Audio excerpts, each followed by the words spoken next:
All righty. Good evening, Mr. Good Gunman. evening. How's it going, Evening. buddy? Well, I'd almost thought I was going to be late. I ran upstairs. My wife's like, "Clint, come up here." And guess what? Yeah. You're there.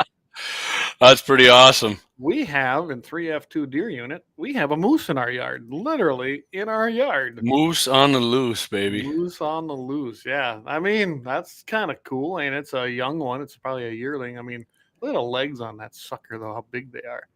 And that's a young one. I've seen Yeah, big. that's a young. Is it a cow, or did you notice that it had any? I didn't notice anything. I didn't really get a good look. It kind of was walking through, and my mother-in-law's house is just on the other side of those trees. There's some lilacs, but Yep. yeah. So I mean, I guess being it's in this unit, but there's nothing that says we can hunt them, so it's out of the jurisdiction. So I go ahead and hunt it, right? Yeah. Well, you get don't let Alex Balaz see that his lips will start water in his mouth there, and he'll. Yeah. Well, who says you need to travel out of state? We got it right here in Sioux County, don't we? Yeah. I In thought case you missed that, Alex is he's a big wild because he can't eat beef. He gets something from the military, and they screwed up his stomach or something, and he gets that would thicker suck. than hell if he eats. Yeah, that would suck. But hey, Mr. Brian Warner, good evening, my fellow MV. One shot, Jolene. Well, we got Mama Bear and Papa Bear there. I love it. I don't know if he just saw it, Brian. We just were showing pictures of the moose that just roamed through my yard. So, yeah, down here in Sioux County. Awesome. Cool. I've seen elk down there, but I can't say I've ever seen a moose there. So we had a moose up north on the river, but that's a little. You've been down here. The river's up there a little ways. Mm-hmm. That was that area I took you to. It was pretty cool. But we do. Yeah, really cool down there. Yeah. Really cool down there. Anytime we can go up there. So that's really? a good deal. Sweet. Yeah. So anyway, well, before we get too far here, we're going to start this off. What you want to do us the honors here? With the a well-regulated militia being necessary to the security of a free state, the right of the people to keep and bear arms shall not be infringed. Absolutely. There we go. We've got our little 20-rounder. Yeah, you got 20-rounder in that AR on there. Never even noticed that. Don't need no stinking 10-rounders. Funny. Yeah, it's a beautiful night. So if numbers that probably increase as the show goes on, and that's per usual. I will tell everybody that we do have access finally to the website again. I don't know what happened. It sounded like it was something on our. Somebody really wants us on there, Clay. You can earn $1,000 a week. Yeah, that's just like holy cow. We did get on there, did a little updating as far as our own stuff, but right now I'm looking at having the gal that kind of helps us with this, and I think she's going to give us an overview as to what she can do for it, and yeah, just give us a good remake. I bet you she's got better ideas than I do. Good chance. Oh, I mean, if that's the thing she does, it should be light snack for her to get something going, right? Well, it looks like we had somebody chime in there from Kick. Yeah, that's nice. I went on and blocked them. I didn't. Good. Yeah. No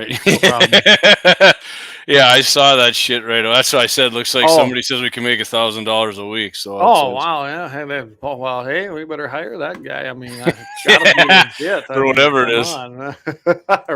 Brian says he loves the sign on 94. Thanks, man. Appreciate it. Yeah, I didn't get that's what I was gonna get. I don't have one uploaded yet. Darn it. What's a picture of it? Yeah, I was gonna get it uploaded. I didn't do it. Darn it. I've been busy today. Yeah. Although I will tell you, I had to run to town today. I had to get a tire fixed. I had some other things to do. I found out the 62 is pretty much ready to rock and roll. We decided we're going to get a different set of instrument cluster there for oil pressure and heat because the one I ordered only fits the Chevy, which is a little bit lower inside, did not work. So send that back, and we could not. I mean, we got the speedometer working. That's really all I needed. And we can put the cluster panel in there as far as the like the old school, get 3 or 4 gauges there. Put it down there. Right. But I did have to take it for a cruise. And then I went and picked my buddy up. He was farming down by Shade Hills. So we went to lunch down there and I was like we were in high school again, just cruising around in an old rig. Kind of fun. But cool. Solved our overheating problem. Looks like we solved most of the problems. That thing's running like a top, buddy. I think I think next month, well, I should be able to drive that up there, and you and I could go on the Mandan cruise. It's ready for the road trip, and then over to the cruise night in Mandan, huh? I think so, because he's put a few miles on it. I had him, the guy that was working on it, do that, and I put a good 40 miles on it today. And I'm gonna go get it tomorrow. He figured all that should be in there tomorrow. If it isn't, I'll wait till Friday. But yeah, I'm gonna have it for the weekend. I'm planning on doing a little cruising myself. That thing is just so freaking cool. Got a gun rack in the back window then, or not yet? I have one. I just haven't put one in there. It's got to have one. I mean, isn't that? It just has to be in there. I mean, in my opinion, for sure. I mean, I guess you go real old school and mount a steel seat off of an old dump brake right on the hood, so with a strap, so you can go hunting. Whatever works, man. You're playing Ricky Van Shelton. We're just cruising these back roads. I mean, come on. Anyway, all right, way off subject. We got, I think, a pretty good show lined up for you. We're going to talk about this commie, this anti-Semite out in Michigan. Your rifle, what's the blame? It isn't shooting well. It's acting up. What is it? Yeah. So we got 7 reasons there, Clay. What the heck's going on? Talk about some primers. Is primers a big thing on accuracy and velocity? Could be, maybe not. We'll let you know. Yep. I'm going to talk about an Irishman. Them the Irish, they invented beer so they wouldn't take over the world. But, they have some pretty stout gun control. But this guy big time. got himself a machine gun and a pistol. So, hey. Yeah, cool machine gun too. A shotgun as well, I think, right? Yeah, I mean, he had a shotgun. That's what he started out shooting in the air. So, yeah, I mean, and then firearms and horses, they do go together, and they helped survive bears. Stay tuned for that. That's going to be a good one. Yeah, it's pretty cool. If we get to this, I just thought it was interesting because I talk about this all the time. I know Dan listens and a few other guys, and it talks about the open carry. You can openly carry in Florida, just like you can here. But yet a lot of the cops don't seem to know exactly what the law is on that. He didn't even know what amendment it was. No, he called it the first. But yeah. I have firsthand knowledge of this kind of stuff because I did a little test in Rapid City, South Dakota, right there on Main Street, and carrying my AR slung over my slide wasn't breaking the law. But rather than tell the people that were calling that it was a legal thing to do as long as there was nothing happening, no, they had to come and harass me. So anyway, Yeah, I got a kick out of that story reading it there. Yeah, so we're going to talk about all that tonight, but I guess I'll let you kick it off. I think this is a great one you got coming out of New York. Yeah, all right. Let's do it longer. Let's do it, right?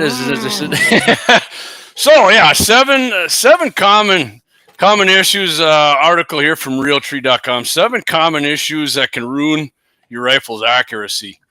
I think, Clay, most of these you and I, and probably a lot of our listeners and viewers will know, but some of them maybe not, right? And we'll kind of I'll go over what they're saying, and then Clay and I'll kind of we'll give you the professional's opinion here on it.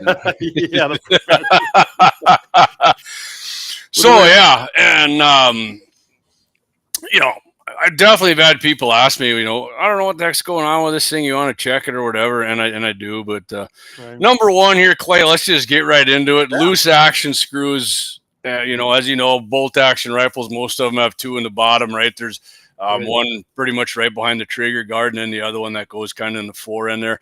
A lot of people don't know it, Clay, but there's actually torque specs for those screws. Yes, there is. Yep. And I've definitely did it and had friends do it where they're too loose would be obvious, right? But you can definitely do it too tight. And a lot of times you look in your owner's manual or something, right? And they'll tell you, or just, go on your search engine and whatever, Remington 700 action screw, torques. Be the first time anything was too tight, but hey, anyway. Yeah. Too much of this Alabama stuff tonight. Yeah. But yeah, for sure, I've definitely had that one. Like I said, I've known people who have, and that's definitely something you can look up.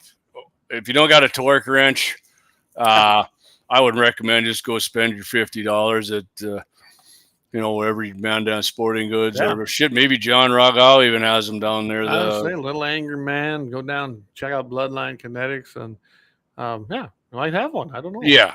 Yep. They make them specifically for. I mean, any inch pounds one will work, but they got the fat wrench is the one I got. It works great. They even got the digital one now. So, and there's a couple different models, but yeah, that's one you can check out. Loose scope bases, Clay. I think a lot of people would know this one, right? And so, if you get a new rifle, one of the first things I ever do with that is I take the screws out. Mm-hmm. And I clean them off, and I clean the holes out, and I put a little dab of blue Loctite on there, and I torque them down, which isn't very much. I think their torque specs are usually 15 inch pounds. Yeah, those are 20. They're not very much because you can strip them out easy, which I definitely did do on one of my old Remington. I have done that. Yeah. Because just tightening them down, don't just tighten them down. Like I said, clean them off, put a little Loctite on too. Because I've tightened them down before too, and I've had a friend, they get loose, and I'm like, "Would you put some Loctite on?" Oh, I don't want to put Loctite. I know you don't, but just do it because then some bitches. I've never had them come loose when I've did that for sure. No, I mean, and I have been, and you can take them off. Don't use red because then you're gonna be in trouble. But use the red stuff. You're gonna hate life if you take it apart. Yeah. So we go on number 3 here. Scope ring height and ring mismatches. They kind of got some weird stuff on here. I have seen that before. Have you really? Yeah. People use 2 different kinds of rings on there? Yeah. I was pretty stupid when I did it, so I wasn't paying attention. Threw them on there. I thought they were matched. They were. One was a medium, I guess you call it, and the other was a high. There wasn't a lot of difference. And I was like, are you freaking kidding me? Yeah, I've done it. I mean, as soon as I stepped back and looked, I was like, yeah, that was dumb. Axe actually bought a 270, and that thing, the guy tried to whittle his own. I'm going to turn my volume down here, Clay. Oh, that guy actually tried to cut his own scope ring base into the damn thing. I think Axe ended up finding some factory ones and going over the top of it. But yeah, like most, you buy a factory rifle, a lot of them, like Ruger, will make their own specific rings and ring bases and that for Antikas do. You know what I like to do, Clay? I'd buy a freaking rail for that thing, and you can put whatever rings on it you want.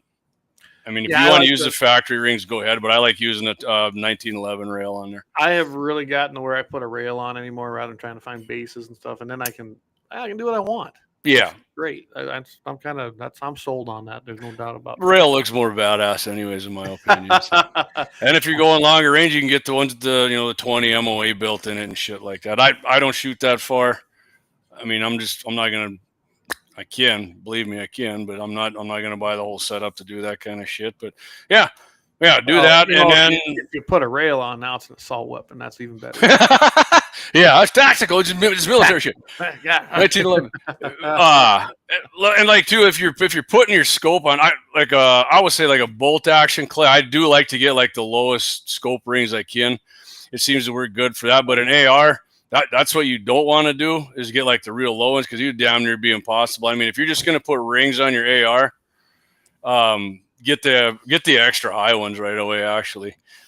And then the best thing you can do though is just buy one of those one-piece rails with the it's got like it's set forward for you and all that, and the height's right. That's the best way to go with that. And then too, like your barrel, if you do get the low rings in your scope, a lot of guys are like, my scope's just right above. Make sure you give your barrel clearance where your scope is, because that barrel will flex in there. Yeah. And don't just like I got a piece of paper, my scope's still free floating. Give it a little more and just move it a little farther forward, and you'll give yourself a little more clearance. So absolutely. Do that. That's good. Like Clay said, don't use 2 different kinds of rings. Don't use 2 different kinds of rings. Make sure you double check. I did. I grabbed them out of my parts, and I was like, I just put them on. I thought they were matched. Yeah. I would say too, don't buy the cheapest. If you're gonna get a 22 or something, go ahead and go cheap on the rings. But center fires, buy good. Yeah, buy good ones. I'm not saying go buy the $150 loophole tacticals or something. You don't have to go that high, but I've definitely, the $60, $70 Burris tacticals, or even, I mean, if you do want to go on the cheaper end, oh God, what the hell's the name of them? They got them. I don't know. I don't buy any cheap ones, so. Yeah, well, they're like $40, and they work pretty good. They still got the 6-hole rings. Weaver. There you go, Weaver. Yeah, their heights are kind of a little different than other ones, but maybe for 22. I can tell you, I got a lot of Warren anymore. I use a lot. Yeah, Warren shit's good too. I like that. It don't move, and Leupold's good. I've got Leupold stuff, but I'm primarily using Warren anymore, honestly. Mhm. Unless I bought, like the boys, I got them those Savages with already the whole package. I don't know what them are, freaking one whole pieces of crap probably. I mean, the Warren stuff I think pretty much is all made in the USA anymore. Even like their cheaper stuff. I think I bought a Warren one piece scope mount for my AR, and I think that and the rings. Those are nice. I got one of those whole one piece ones on an AR. I really love it. Those are sweet. I like those. So number 4 here, Clay, barrel fouling. I like what the guys got here in the first part. He says the military is to blame for the notion you need to clean your rifle every time you shoot it. In basic training, if we shot a gun, we cleaned it. Sometimes cleaning guns, we were cleaning the guns even if we didn't shoot them. The task was not as much about keeping guns clean as it was about teaching soldiers how to take care of their weapons. So, yeah, and I mean, I've had guys in the military tell me that, the drill sergeant was an asshole because my gun was clean and he'd find a little speck on there and make you do it again. It was just freaking turning you into a robot to get your shit clean. And yeah, that's just it. I mean, I think you're absolutely right. I love when he said that too. Like, that sounds about right. I mean, that's all about, that it's different. Military training is different. They're teaching you to do a certain task so you know how to do it. Yep. And I know we've talked about this before, probably more than once, Clay, but you don't got to clean it all the time. If you, once your accuracy starts degrading, and then it's time to either, then it's time to clean it, or if you got a freaking 7,000 rounds through your gun, your barrel might be shot, in which case, go down and talk to Jake at Bloodline and get yourself a new barrel. There you go. And I can tell you this, nice lead in there. Perfect. Anyway, I can tell you right now, and you and I have been out, when it's been raining or it's misting or something like that, go clean your gun. That's a good time to do it. Yep. Do not let that sit in there. That'll cause you problems. It might lead to what we're talking about here, having a problem in your chamber. Yep. And if you clean your barrel every time you shoot anyways, the next time you go, you're going to waste about 10 shots getting it. Because you do got to follow your barrel up again to get it shoot. Yes. It'll start one here, one there, and it'll kind of close in. I think Scott had a guy on once who said if you got a super good barrel, it'll only take you like 3 shots and you'll be back on. Yeah. No, absolutely. You got to maintain it, but you don't have to clean it after every use. Okay? No. When I got back into shooting and then I was shooting ARs, I definitely fell into that trap. You got to clean these every time. I was like, this fucking sucks. No, that's a crock of shit. No, I'll tell you, like when you and I were out on the dog towns, when you came down here, I did go clean the guns because they got dirty. They were in that sandy soil. Wow, shit, the wind was blowing 25, 30 that day too. So. Yes, I cleaned my guns. And then when I took them out, I knew it because you know it and everybody else. Guess what? You better go put them downrange a little bit. They're not going to shoot the same. You got to do it again. Right. And so, go to number 5 here. Kind of what Clay was saying, you get the chamber corroded, you get it wet or something, you're out hunting or it rains or, you spill water out of your truck on it or something. You definitely clean it out then because your chamber gets corroded. You'll be able to put a round in there, but like he says here, you shoot a round off, that brass expands. That some bitch will get locked in there and you won't get it out, which I've definitely, not my guns personally, but I've had guys' guns do it and put oil down the barrel, let it soak and it pound on that bolt and finally it pops out, I knew it wasn't severe, but I've had that happen on my Swift years ago, and it was just a little piece up in there, and had to address that when I got home, and never had any more problems. So the LaPointe problem I had, that was a problem with my case being too long. That stuff whole nother story, but not for tonight. Or Clay, if let's say you're deer hunting and you shoot one. And you don't eject that empty and you leave it in there and you get excited and you get your deer done. You got it on safe, take it home, put it in your safe, pull it out of your safe 2 months later. Because of heat, you're out cold and you get in the vehicle and it's hot or opposite. That moisture builds up around that case. That can screw up your freaking chamber too. And then you got problems reaming that chamber out, cleaning it real good. Yes, you do. Absolutely. Number 6 here. Suppressor issues. So I think most people own a suppressor know this. If you zero your rifle with a suppressor, you turn it on, you're going to have to check the zero again. Not every time it's affected my accuracy big time, but it seems to. Man, maybe a couple of them, like my light ones. I got some aluminum ones. It really didn't affect it. Maybe like a half inch or 3/4. But I mean. you get a heavier one on there, you're definitely gonna screw your point of impact up. So you're gonna have to check it with that. It ain't gonna be as bad as the direct thread one either. I've noticed. If you get the QD ones, that affects it a little more. You know what the problems I had with my 270, and I finally had to change my load to use it with my suppressor. Remember when I was having all that issue? Yeah. And I took the suppressor off and it worked just fine.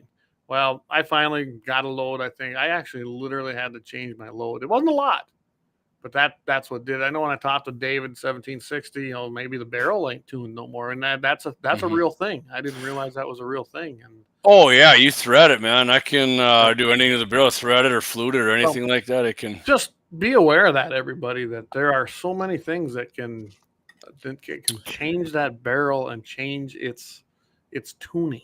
And if you do got a direct thread, check it periodically if you're shooting it, because if it comes loose, it will. I have noticed that if mine came loose, it will affect your accuracy on that too. I haven't had that problem with honestly my cheaper suppressor. I got those two. Hey, Rumble listeners, glad to have you with us. Sorry. No problem. I got those two. Oh, god dang it. Silencer place in Texas. They're out of business now. Oh, yeah. Dougie's got some too and some friends. Anyways, I'll think of it. But those suckers come. What it is. Those suckers came. Those come loose on me. I got to check them. But now, like the Silencer Co. one I got, them Utah, that direct thread, that sucker's never came loose. Neither has my Yankee Hill ones with that direct thread hub mount they got. So right. Yep. And purchased those last two there over Man Down Sporting Goods. He's not Brand is not a sponsor as of right now, but because he's coming back in the fall. He said he did last year, so I guess we won't hold that against him. Although we did hear him ad on 1270. Brandon, you know where we Rebel. There you go, Rebel Silencer. Thanks, Dougie. Yep. Thanks. I told him, Doug, come through. Yeah. And he did. Dougie and I are actually going prairie dog shooting Friday at noon. So have fun at work, suckers. I don't remember getting the invite. I thought you were busy. I am actually. I am. I was going to say you're invited, but no, I can't make that one, unfortunately. But hey, appreciate it. Yeah. So number 7 here, Clay, wrong ammunition. He's not really talking about putting, like 308 in your 30-06 or nothing, but like the right twist rates he's got. There's a lot of people that don't know shit about twist rates. Like, modern bullets now, a lot of them, even in Shiloh, a lot of them are the longer, heavier bullets, and they need that faster twist rate to stabilize. A heavier bullet needs a faster twist rate to spin it more to stabilize it. Like if you're going to shoot, like let's say you got an older bolt action 223 and it's got like a 1 in 14 twist or whatever, 1 in 12. You want to shoot 77 grainers. Chances are it's not going to be that accurate. Like you would be shooting out of a 1 in 7 or something. Or Clay too. Another thing, use the same bullets you're zeroing the goddamn. Don't go to the range and shoot it and then go deer hunting and go, man, I missed that deer at 300. And I was right. I was using Remingtons there, and then I had some Winchesters left over. Well, there's your problem, dude. Yeah, don't go change things if you got it zeroed in on the load.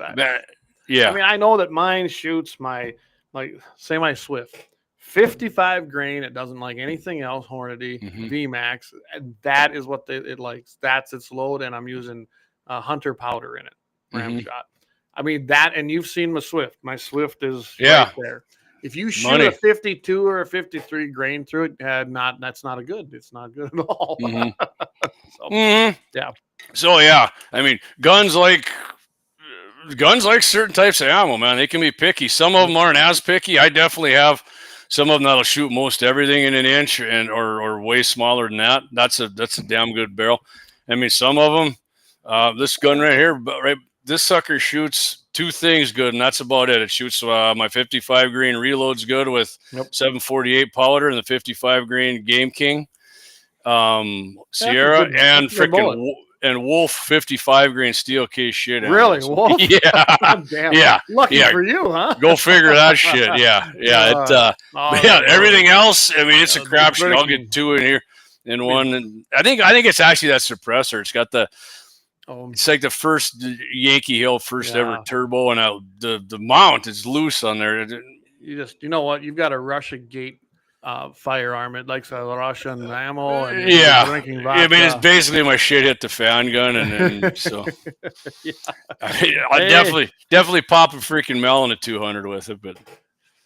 Hell yeah. So yeah, that's any of those 7 things, and you know what, Clay? If none of those work, you might just have yourself a piece of shit boat anchor. And it can happen. Oh yeah, definitely can. Not everything's perfect. If it's if it's man-made, it can fail, right? Yeah, absolutely, it can. So, on tape, why don't you roll through some of these comments that have been coming in? Yeah. Let's get back up to them here. I don't know where the heck did we ever leave off here. Okay, you got the Wanners coming in there, right? Josh Patterson, what's up, buddy? Dan Brown, good evening, MVE. Okay, Brian saying, Eric Glauser, what's up, Eric? Thanks for jumping in, buddy.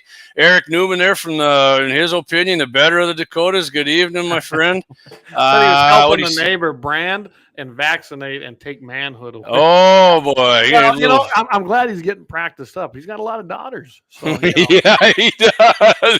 You might have a lot of that in the future. Travis Brenner, good evening, buddy. Dougie Wolf, he's on there. Brian Warner, have to get new rings when you get your first suppressor. Just saying. Okay. Why not, man? I mean, you get a new suppressor, just get it done. Eric says duct tape and baling twine holds the scope on nice and yeah, I don't know if I'm going to put too much stock in that one, but hey, 18 wheels, a dozen 6-shooters. Hey, boys, got me a nice bourbon port. I'm here for a good time, not for a long time. Hopefully end up staying for a long time, too. Yeah. Got me a nice Coors Light port in here. I'm drinking some of the last of my Alabama stuff, so I hope them guys come back hunting this year. It's been a couple of years.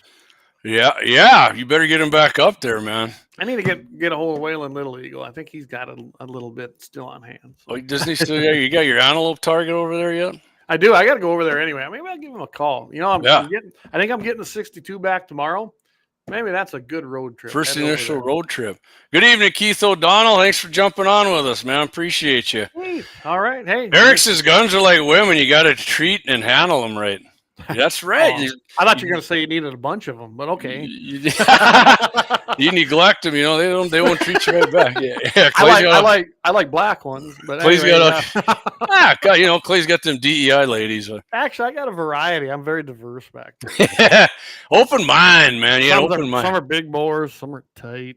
Anyway, right? So, anyway, 12 gauge, 22. All right, Clay. We're done. Yeah, we're about 8:30. I think we ought to take this. Cheers, 18 wheels. Yeah. Hey. All right. By the way, what do you got for us when we come back, Clay? Check this out. There's a sign. There it is. There's a sign. Right west of Crown Butte Dam there, about 3 or 4 or 5 miles south side of the interstate. You see this place. Hit the horn. Dougie will probably hear you. That's right. He's out there. All right, let's take a quick break. Thanks some sponsors, and we'll be right back.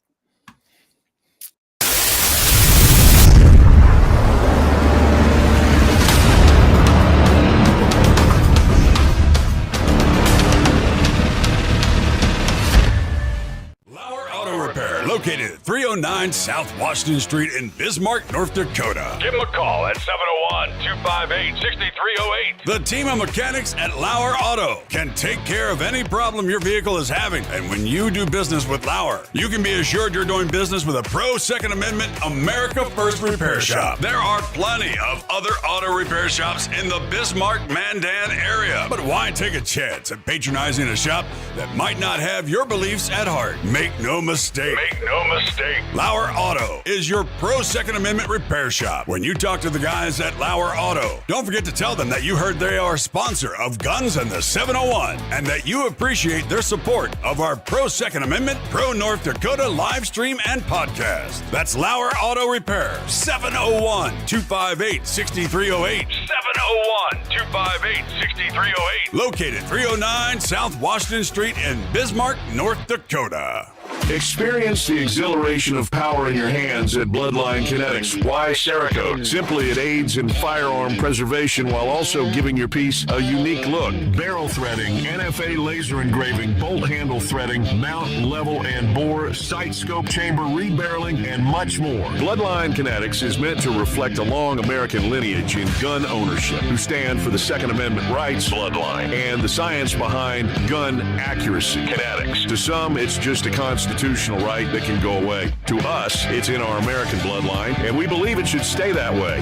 Here at Bloodline Kinetics, we understand that hunters, sportsmen, women, and gun owners should have a quality firearm. Stop and see us at 2008 Morrison Avenue 2 in Bismarck, North Dakota, 58504, Monday through Friday, 8 a.m. to 5 p.m. Call 701-390-7997. Visit our website, bloodlinekinetics.com.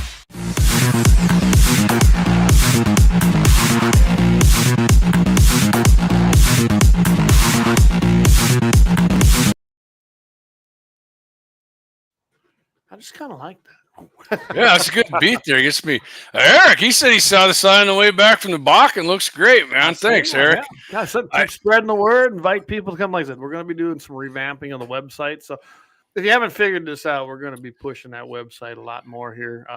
Get our money's worth, right? Right. Absolutely. Right.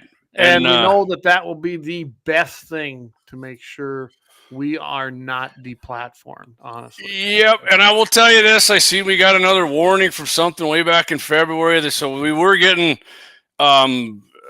pushed by Facebook for people, you get the recommendations. Well, they took us off there again, and now we got I know I sent them another freaking email, but you know what?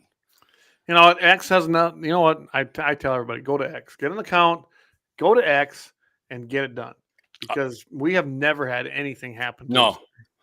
I don't even want to jinx it, but goddamn YouTube's actually been pretty good to us over the last. It's been pretty good. The only thing they've dinged us on is every time I do Mitchell in the morning and Todd plays his music or whatever in there. Oh, it's a copyright infringement. Even though it's funny, iHeart owns the licensing to just about all. Well, something happened there because they got to start playing, like I know Daryl and Michael's show there. They got to start using kind of like the music you use on CapCut. You can't use real music. It's right, and so I don't know what's going on there. I mean, iHeart's a huge. Hey, Trump's fault, I'm sure. I'm sure, and that's why we switched the intro. We used to have that cool intro. It's still on our website. So I was gonna say, it's still on the website, but we can't really play it here because. And get this, the music I used in that come from Netflix, I believe is. Yeah, Netflix. Yep.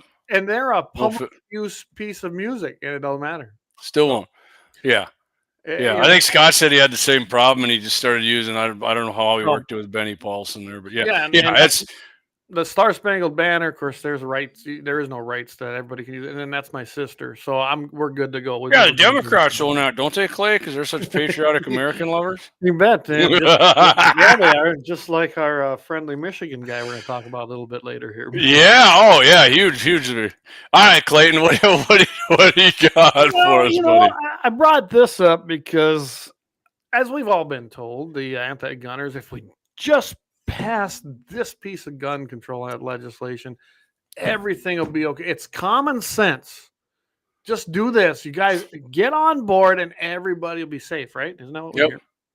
Well, I guess they were wrong. Of course, we knew that.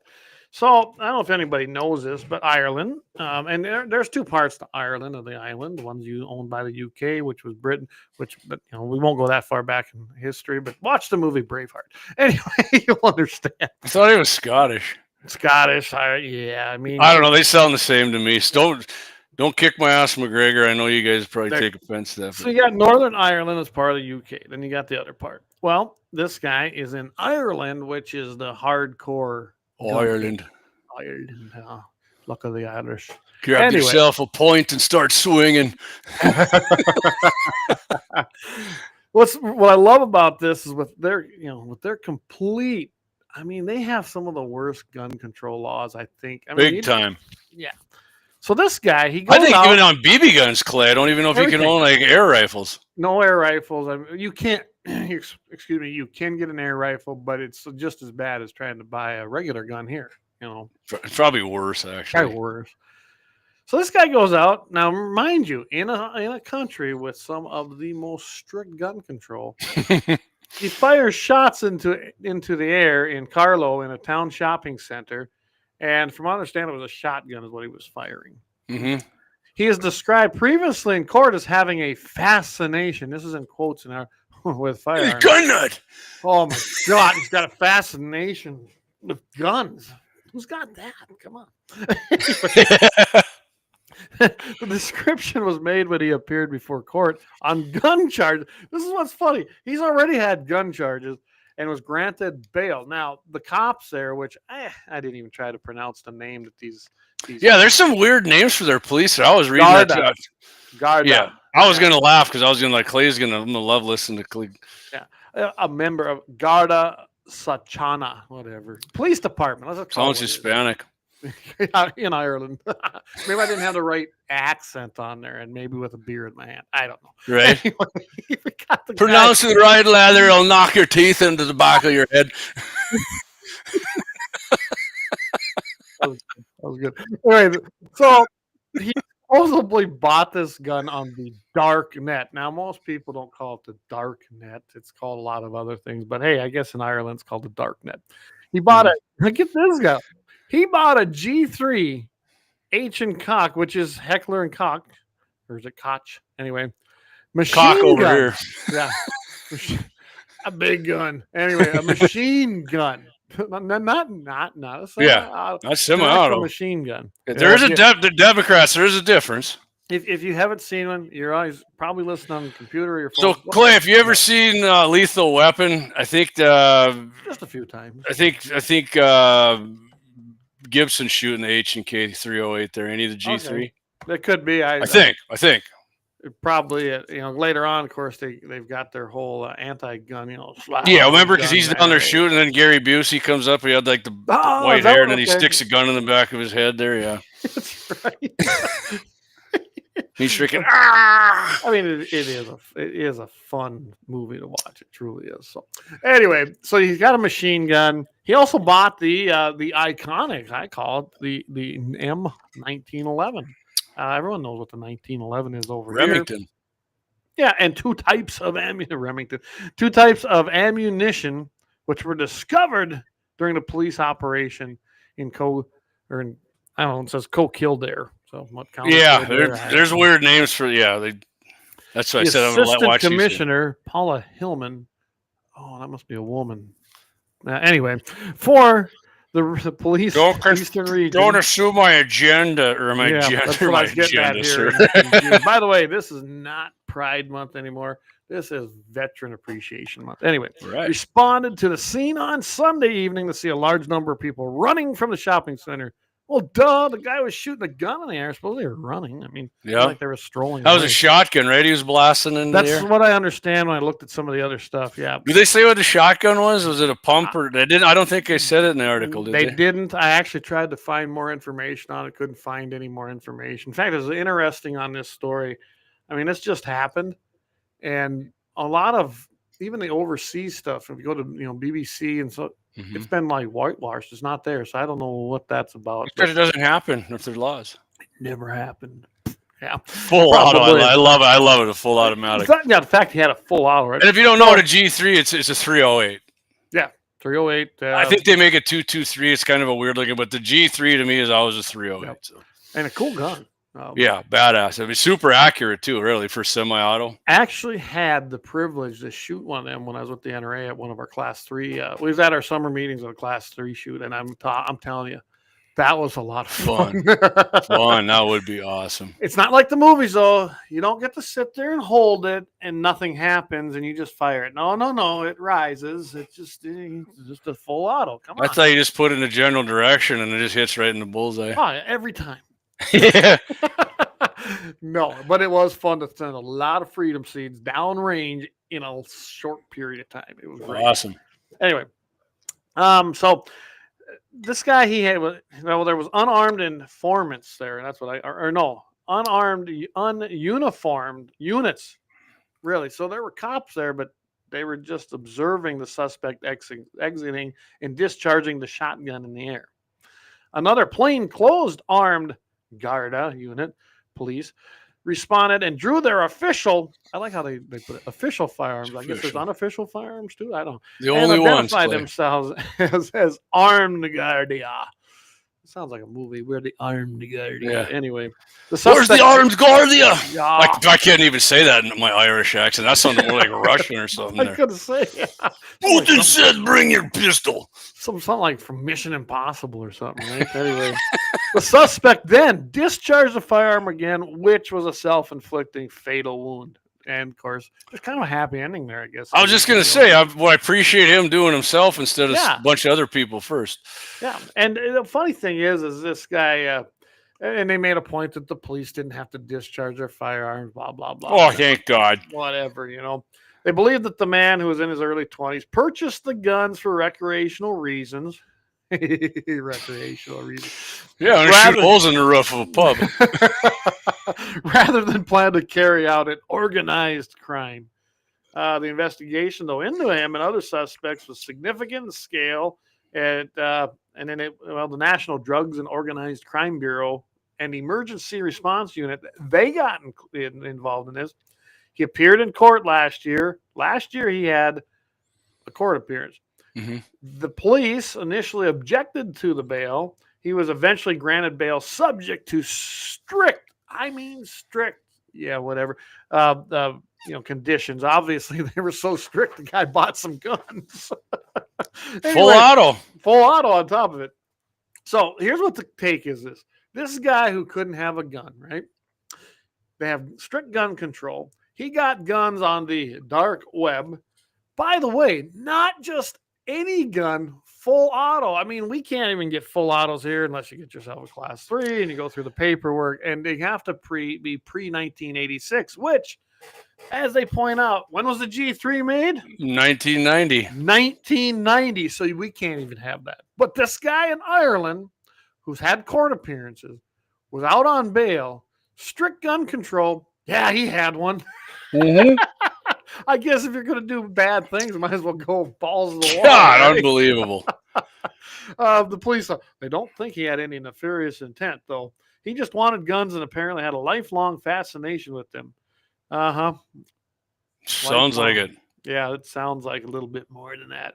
We're just fortunate enough, us here, we're just fortunate enough to live in a country where we can get most of these easily. That's true.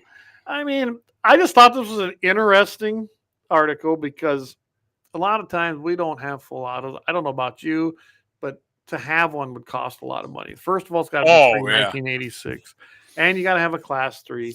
And I mean, the cheapest ones you can get, what I've read, Clay, are Uzis, and they're like, even a cheap one's like $16,000. Probably more now. But so, say you want to get yourself the Browning, the bar. BAR. Oh shit! It's fun.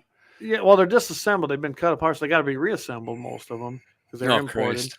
And that cost. I mean, you're looking at $25,000-$30,000 by the time you're done. I mean, you can have a 62 GMC restored for that. Anyway, so yeah, you can. That's my Irishman. Love it. Lives in a very strict gun control island, and he has a machine gun, and I don't. So if you go to the pub, raise a drink for the man who took himself out with the shotgun. You got to block another guy here. Hold on, let me snipe. Speaking of goddamn kick. All right, Dougie says, how do you get to the dark web? I don't know. Gene's getting here late. Appreciate you, Gene. 18 wheels, doesn't 6-shooter. Says, damn, that's your sister. She's a gifted woman. Yeah, I told Clay that. I'm like, yeah, you got to play that. She can freaking sing, man. She is a good singer. Yes, she is. Absolutely. Dark web, I think you got to ask the Dark Knight. He can get you there. Yeah. Batman. I've never been on I got enough problems with the regular web. I wouldn't know how to get on there either, to be honest. I mean, I think Glenn Beck, I watched him talk about it once, but I don't. There's people on there. I know my nephew knows about that crap because he's really into that stuff. I mean, he's got it built our computers, Jamie. He knows about it, but he doesn't go there. But he knows what it is. And all right, whatever. Don't go there. Don't go there. If it's such a bad thing, then how come it exists? Oh, that's right, because they don't care about rules. Yeah. Oh, here we go. Even the boys help the algorithm. Okay.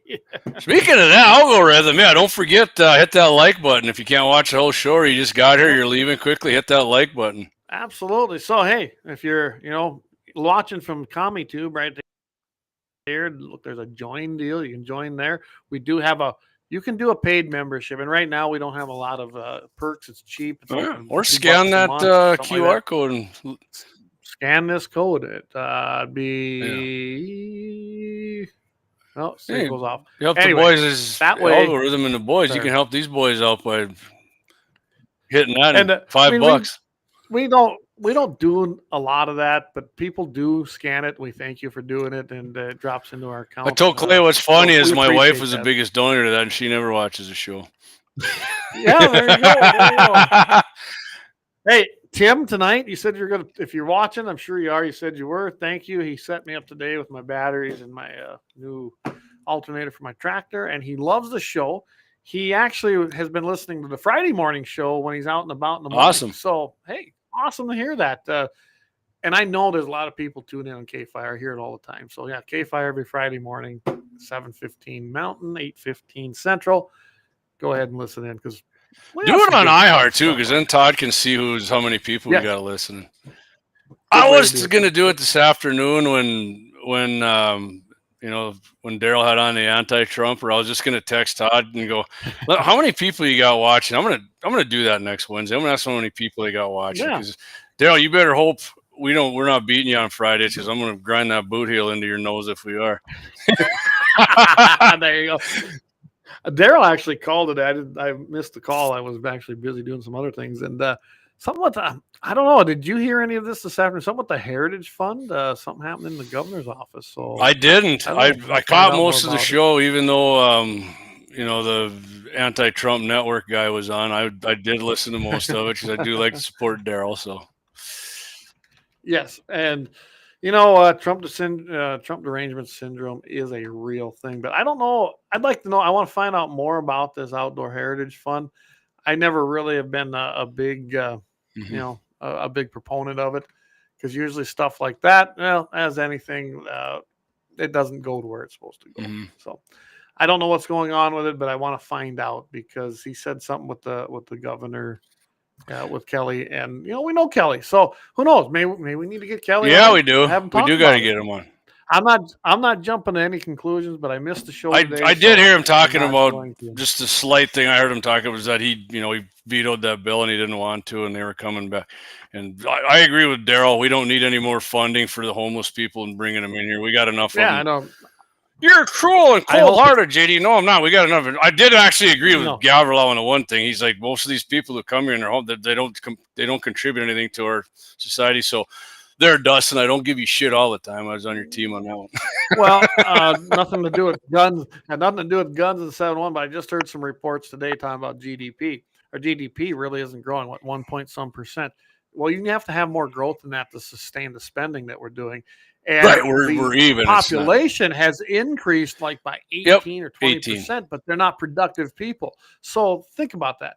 We've got unproductive people coming into this country, or just that giant sucking sound you hear. Yes, and Ross Pro. Everything keeps you. Yeah, you wonder why your taxes are where they're at. That's why, because you are paying more for all the people who don't contribute. We don't need that. No. Report their ass right along with the freaking. Man, I always said, send them to the bleeding hearts who love it. Load them up, send them to LA or shit. If you don't want to go that far, go to Minneapolis.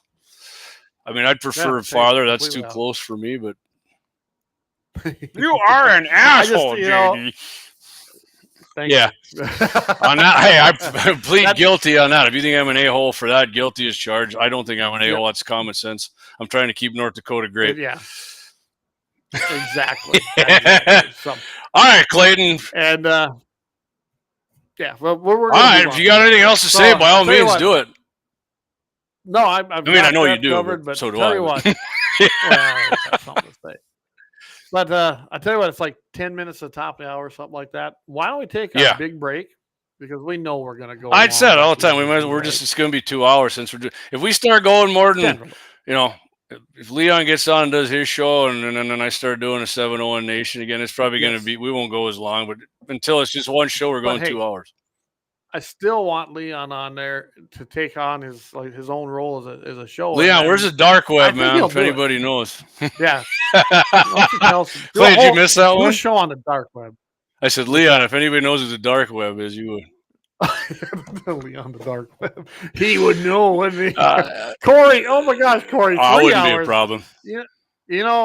We could do it, and then we're Rush Limbaugh. Yeah, Lynette said in the last 24 hours, 2 illegals have been arrested in Burley County waiting for Well, not only that, earlier this week, I think 5 illegals. There was like 3 of them over 18 or 2 over 18.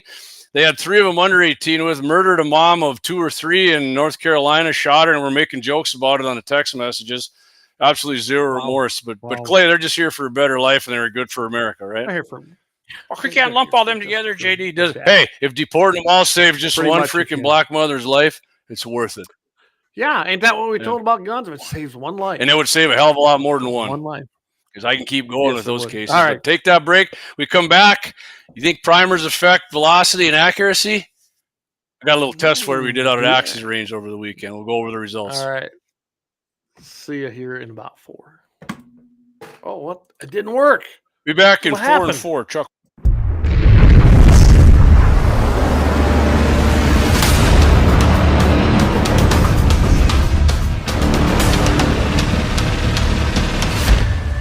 Lauer Auto Repair, located at 309 South Washington Street in Bismarck, North Dakota. Give them a call at 701-258-6308. The team of mechanics at Lauer Auto can take care of any problem your vehicle is having. And when you do business with Lauer, you can be assured you're doing business with a pro Second Amendment America First repair shop. There are plenty of other auto repair shops in the Bismarck-Mandan area. But why take a chance at patronizing a shop that might not have your beliefs at heart? Make no mistake. Lauer Auto is your pro Second Amendment repair shop. When you talk to the guys at Lauer Auto, don't forget to tell them that you heard they are a sponsor of Guns and the 701 and that you appreciate their support of our pro Second Amendment, pro North Dakota live stream and podcast. That's Lauer Auto Repair, 701-258-6308. 701-258-6308. Located 309 South Washington Street in Bismarck, North Dakota. Experience the exhilaration of power in your hands at Bloodline Kinetics. Why Cerakote? Simply, it aids in firearm preservation while also giving your piece a unique look. Barrel threading, NFA laser engraving, bolt handle threading, mount, level, and bore, sight scope, chamber rebarreling, and much more. Bloodline Kinetics is meant to reflect a long American lineage in gun ownership, who stand for the Second Amendment rights, Bloodline, and the science behind gun accuracy, Kinetics. To some, it's just a constitutional right that can go away. To us, it's in our American bloodline, and we believe it should stay that way. Here at Bloodline Kinetics, we understand that hunters, sportsmen, women, and gun owners should have a quality firearm. Stop and see us at 2008 Morrison Avenue 2 in Bismarck, North Dakota, 58504, Monday through Friday, 8 a.m. to 5 p.m. Call 701-390-7997. Visit our website, bloodlinekinetics.com. Looking for the best gun gear for every and any situation? Little Angry Man Arms LLC has you covered. Top-notch guns from top-name brands like Winchester, Glock, Sig Sauer, and Ruger to essential extras from Magpul, Streamlight, Hollow, Sun Optics, and more. Little Angry Man Arms LLC have everything to make your shooting adventures a success. Visit littleangrymanarms.com today and gear up for your next big hunt, competition, or home defense. Don't miss out on our exclusive deals. Little Angry Man Arms LLC, based in Trail City, South Dakota, your ultimate hunting partner. At Horton Laser Craft, we believe in the power of personalization. Whether it's a cherished memory, a special occasion, or a unique gift, our custom laser engraving brings your vision to life. Our expert craftsmen and state-of-the-art technology ensure every piece is a work of art. From personalized decor to one-of-a-kind keepsakes, Horton Lasercraft makes every moment unforgettable. Horton Lasercraft is owned and operated by a local veteran and his wife located near Thunderhawk, South Dakota. They provide custom laser products at a reasonable price, and their turnaround time is fast and efficient. Custom board cutting, glassware, decanter sets, mugs, assorted stainless steel jewelry, assorted tags, decor, custom acrylic nightlights, and much, much more. Call them up at 605-545-7535. Horton Lasercraft, where memories are engraved.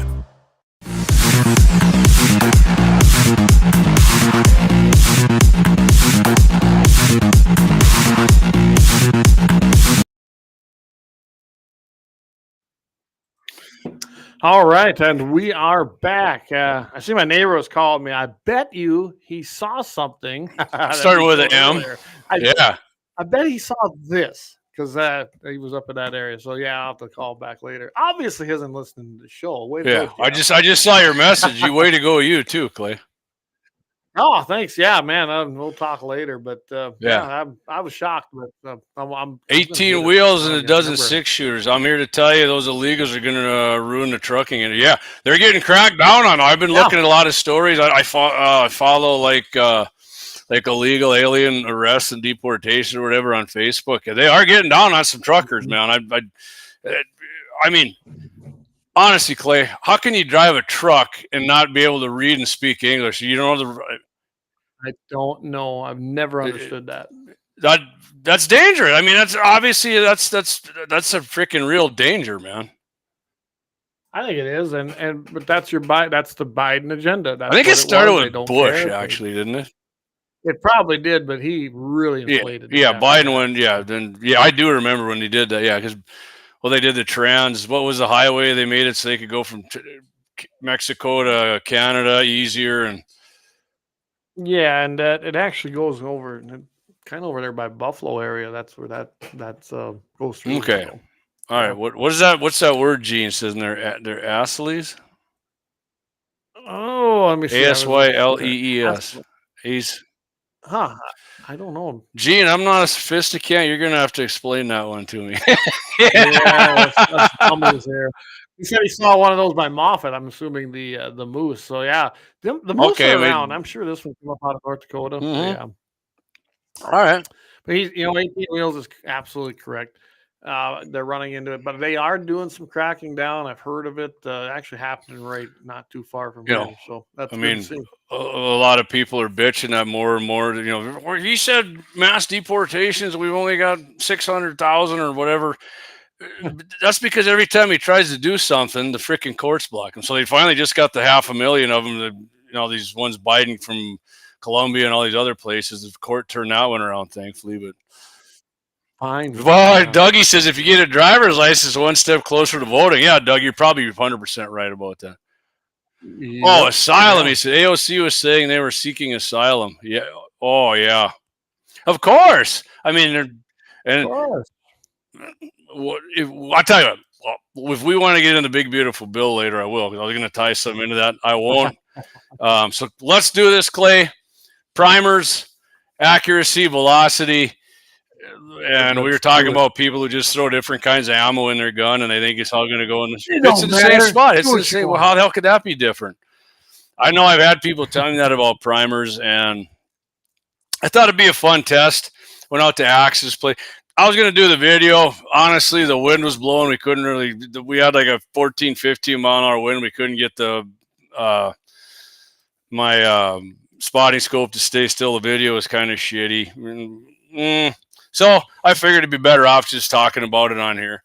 I did have the 701 rifle, if you're wondering, 16-inch barrel, AR-15, of course.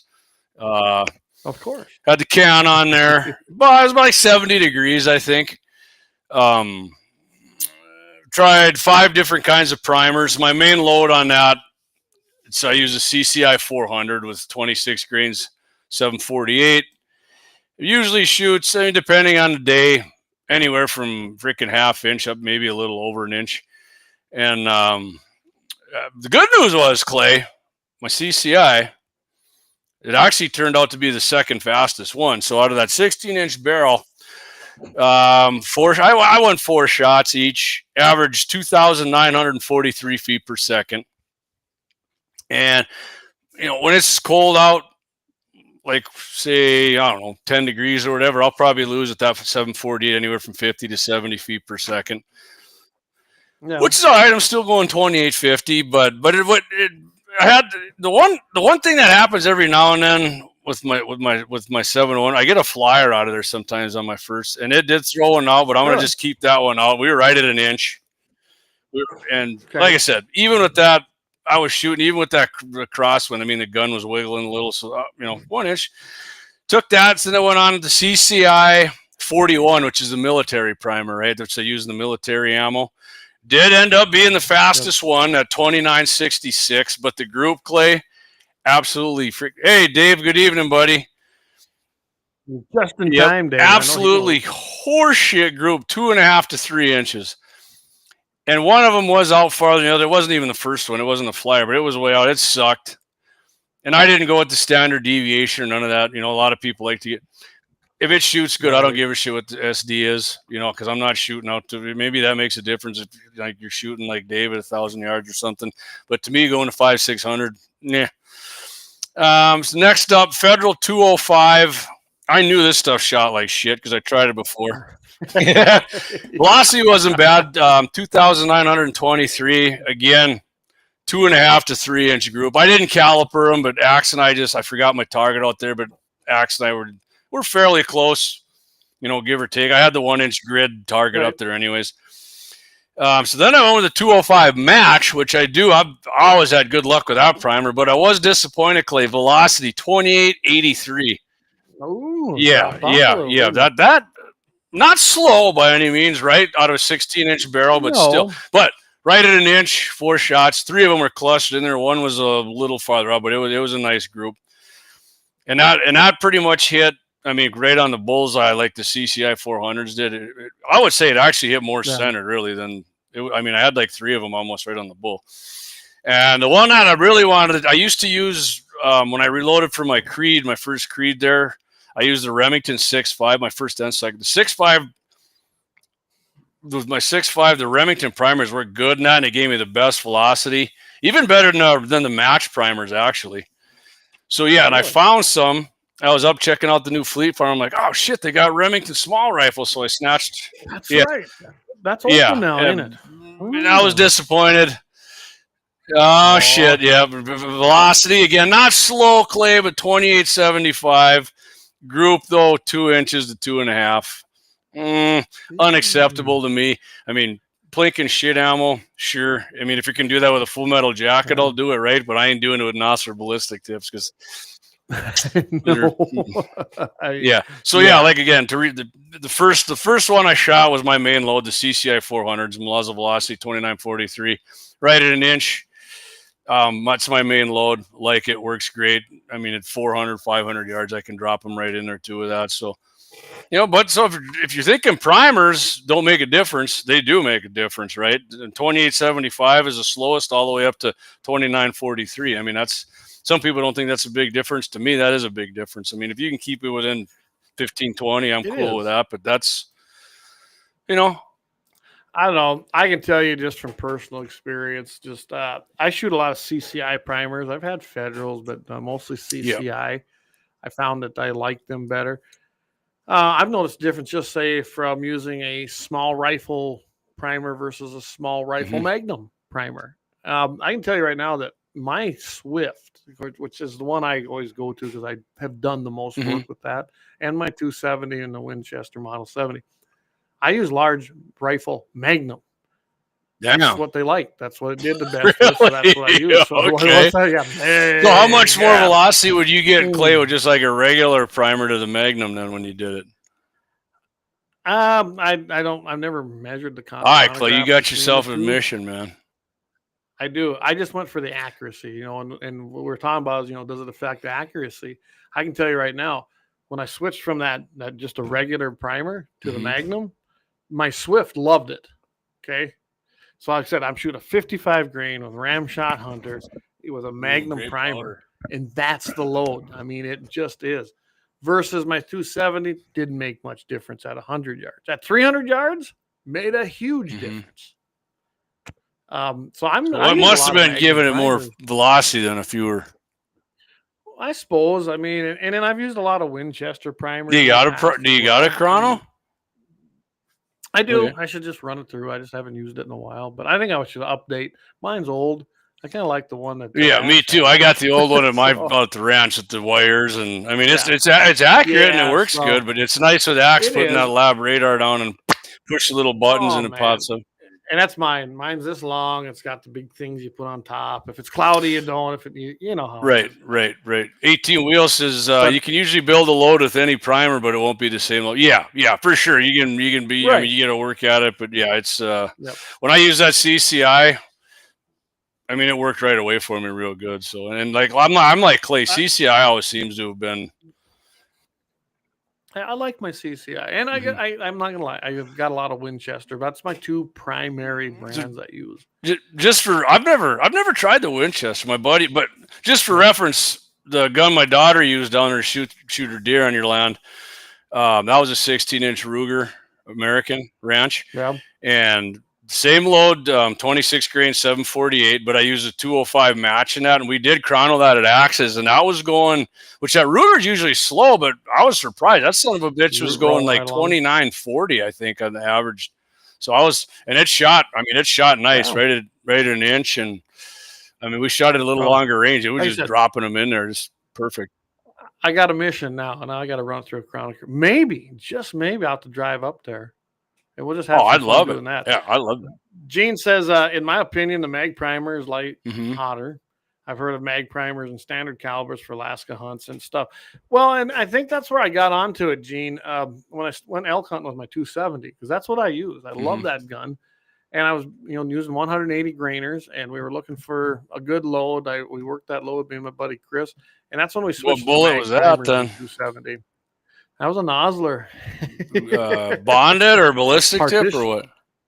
Okay, the partition, right. Yeah, the first one. And I'm telling you, that son of a bitch shot nice with the partition. It really did. They're expensive bullets. Yeah. But man, I felt very confident taking an elk with that gun.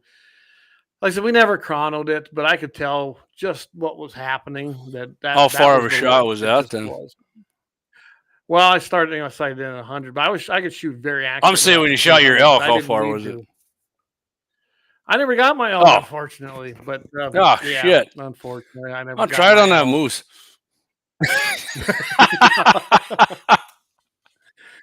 No, I know a guy who wants some meat. Colorado.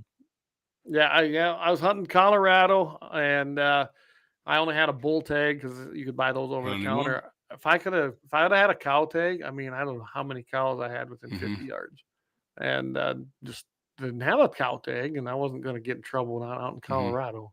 Yeah. So 18 wheels, he says mag primers tend to work better in cold weather, but you have to test them and build a load. Absolutely. And that's what I did. I built the load. Yep. And then I started messing around with my other loads, which I usually shoot 130 grain Spire point. I'm using that Sierra bullet. That's a very good bullet, honestly. Hey, what's Mark, up, Mark, buddy? Mark Napa Patriot joining in. Howdy, my friend. And he's behind enemy lines out there. Yeah, and hey, Mark's a big 50 BMG fan. We did find that out. Him and his wife, Nicole. So we can make that happen. Yeah, we can. Love it. So his wife likes the well, that's why she's married to Mark. So yeah, I've had a lot of experience using the Magnum loads. I like the Magnum primers, and in my regular calibers. So, yeah, I don't know. That's my experience with them. They seem, and they do make a difference. They really do. I should try. Well, you got any of those small rifle Magnums? Maybe give me a few. I'll give them a try. And I mean, look, I don't know if I got any in the CCI. I might have some in the. I guess I can buy some. We'll write it off. The wife is planning to be up there Friday, so if I do, I'll send them. Okay. You got that hoodie made for Jake yet? Oh shit! All right, he did text me this morning. He saw the sign. He's like, "Man, that looks great up there." So I was like, "Well, I think Clay's still working on your hoodie, man. We didn't forget about you." No, we got it done. I just haven't been up there. All right, well, we got the. Save that shipping, dang it! And who knows with the way the post office is, might not even make it. Right. Yeah, just drop it off. Well, I make sure you give me that coffee mug. Oh, I'm sending. Okay. Yeah. Love it, man. Love it. All right, Clay. All right. So yeah, no. As far as my personal experience, I do believe that so I kind of was looking up something because I didn't really realize it. I've got some Lapua brass. I started buying that because that was only available when I wanted a good load my Lapua after the Hornady crap.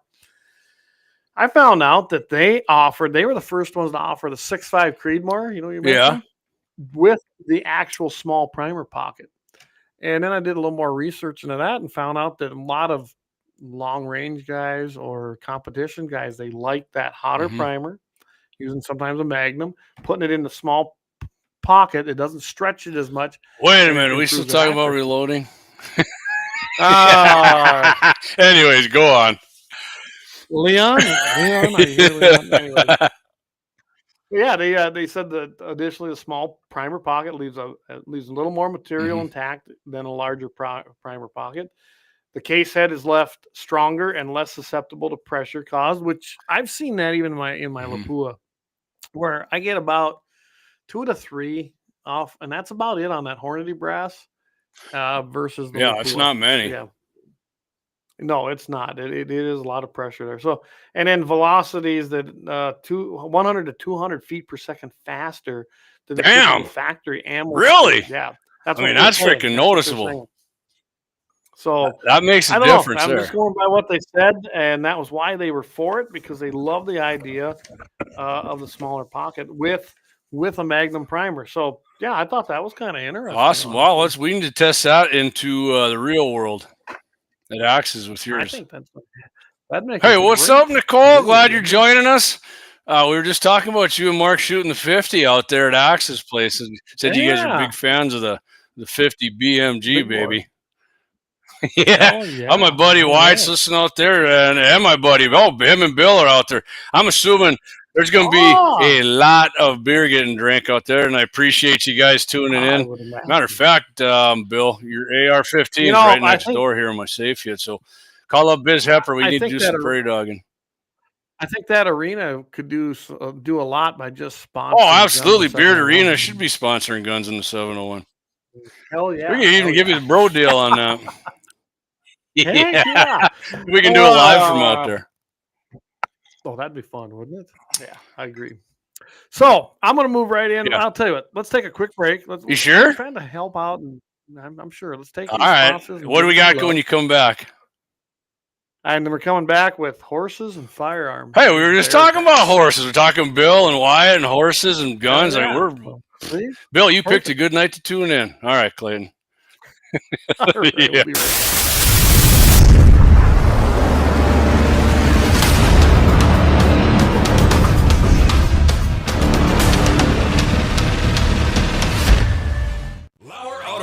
Located at 309 South Washington Street in Bismarck, North Dakota. Give them a call at 701-258-6308. The team of mechanics at Lauer Auto can take care of any problem your vehicle is having. And when you do business with Lauer, you can be assured you're doing business with a pro Second Amendment America First repair shop. There are plenty of other auto repair shops in the Bismarck-Mandan area. But why take a chance at patronizing a shop that might not have your beliefs at heart? Make no mistake. Lauer Auto is your pro Second Amendment repair shop. When you talk to the guys at Lauer Auto, don't forget to tell them that you heard they are a sponsor of Guns and the 701 and that you appreciate their support of our pro Second Amendment, pro North Dakota live stream and podcast. That's Lauer Auto Repair, 701-258-6308. 701-258-6308. Located 309 South Washington Street in Bismarck, North Dakota.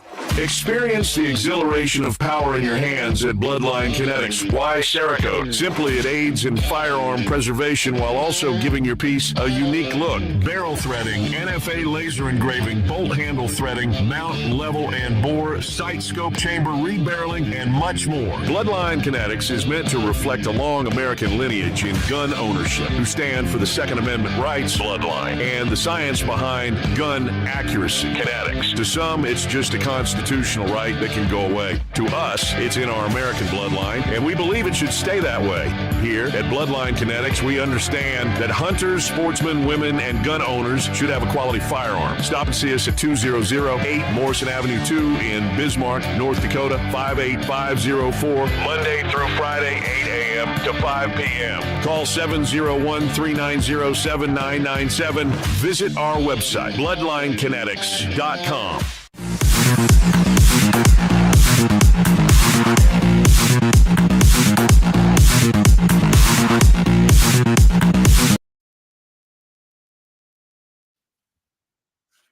All right, we are back. So before I left, we're going to talk a little bit about firearms and horses, and helping the settlers survive against bear. Why don't you hit that comment from 18 Wheels there for you?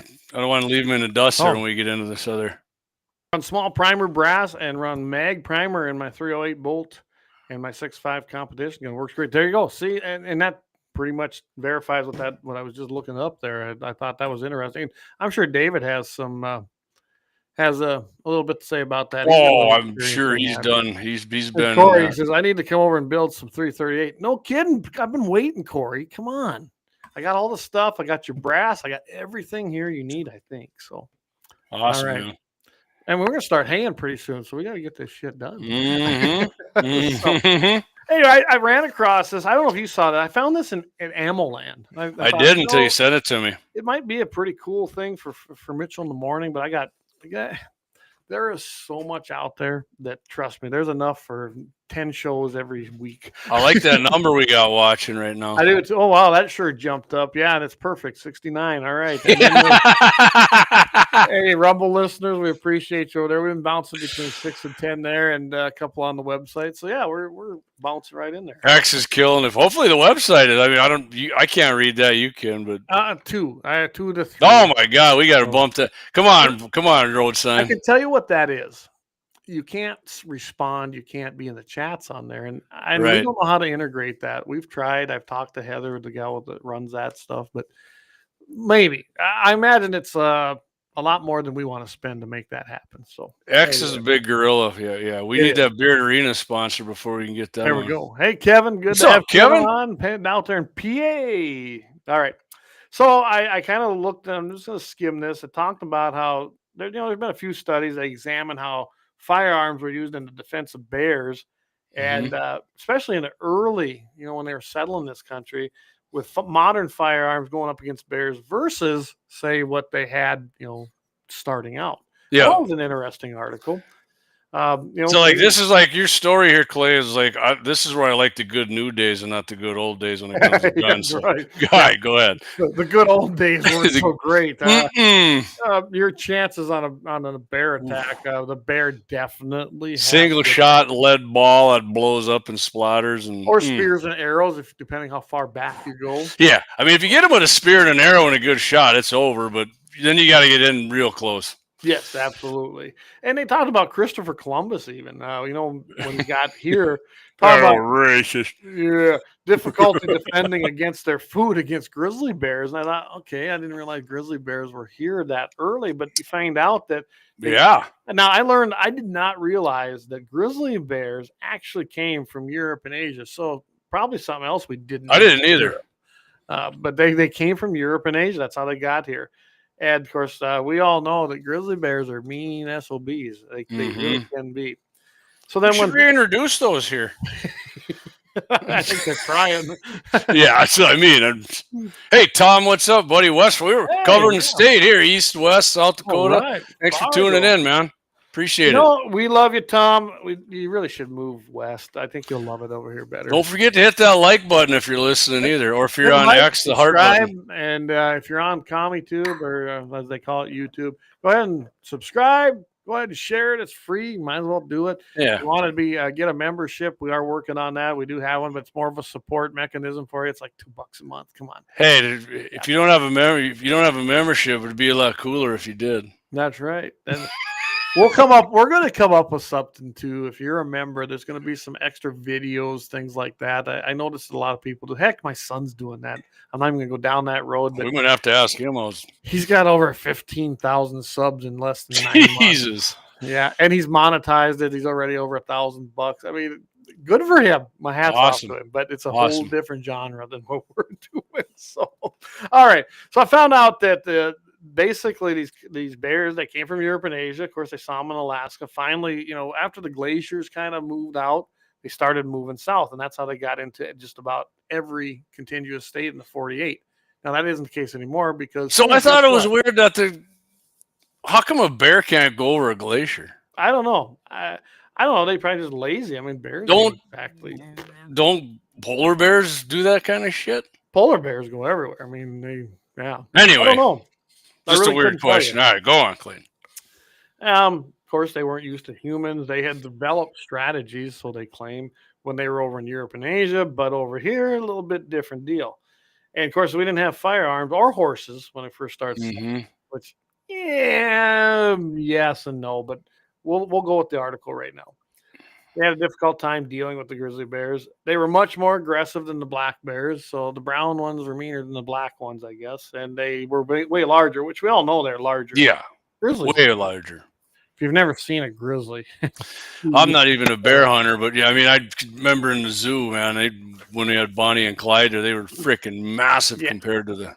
I didn't mind the ones in the zoo. They're in a freaking cage. But when you're out in Wyoming, right? When you're out in Wyoming, over around the Dakota area, and you, I wasn't close to it.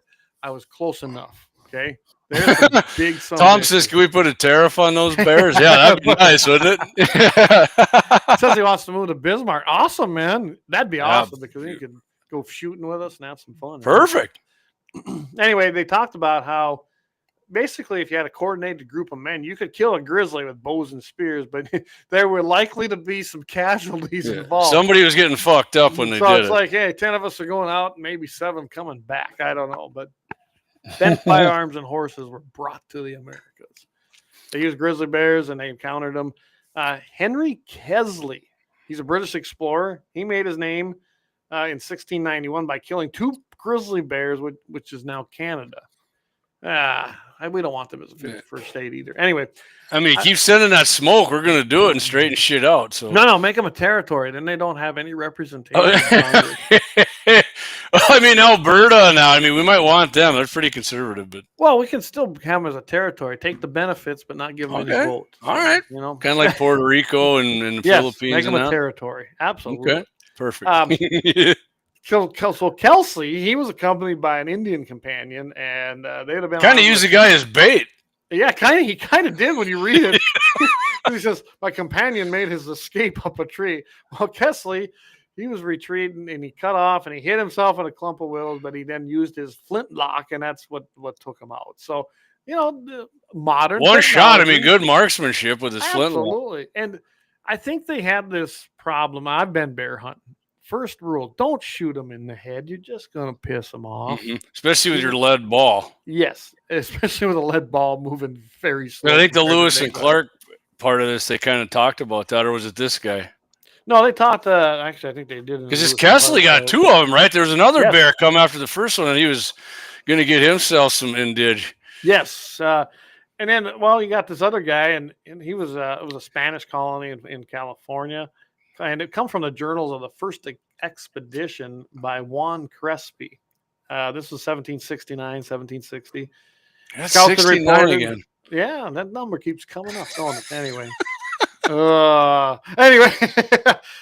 He come down and he was on a plane. And here's what I noticed about all these stories in these journals. And these were real accounts. Lewis and Clark, whether it was this Kesley, whether it was this Juan. They always got them out on the open range, out in the open space where they could run them down. And that's where the horses come into play. The horses would run them down or run them to exhaustion, and then they'd shoot them. And, I mean, makes sense. I mean, you have a predator, an apex predator that's obviously going to take your ass, right? So what do? You use everything you have at your disposal, which they had horses to run them, and they had firearms to kill them. But they talked about shooting them in the head, and that's not the place to shoot them. It's actually the worst place you could probably shoot them. Lewis noted how difficult they were to kill. He says, "I must confess that they do not like gentlemen, and he'd rather fight 2 Indians than 1 bear. There's no chance to conquer them by a single shot, but by shooting them through the brains, meaning through the head. This is difficult." Because of the 2 large muscles which cover the sides of the forehead, and then the sharp projection of the center of the frontal bone, which is also a pretty good thickness. And so they kind of got a pointy bone in their head, or what? And a very thick one. If you shoot a bear in the head, honestly, I'm telling you, I know a guy that shot one with a 300 Win Mag. It went down. So he's like, "Oh, great, I got this bear." This is out in Montana. He starts getting up there, and it got up. All it did was knock him out.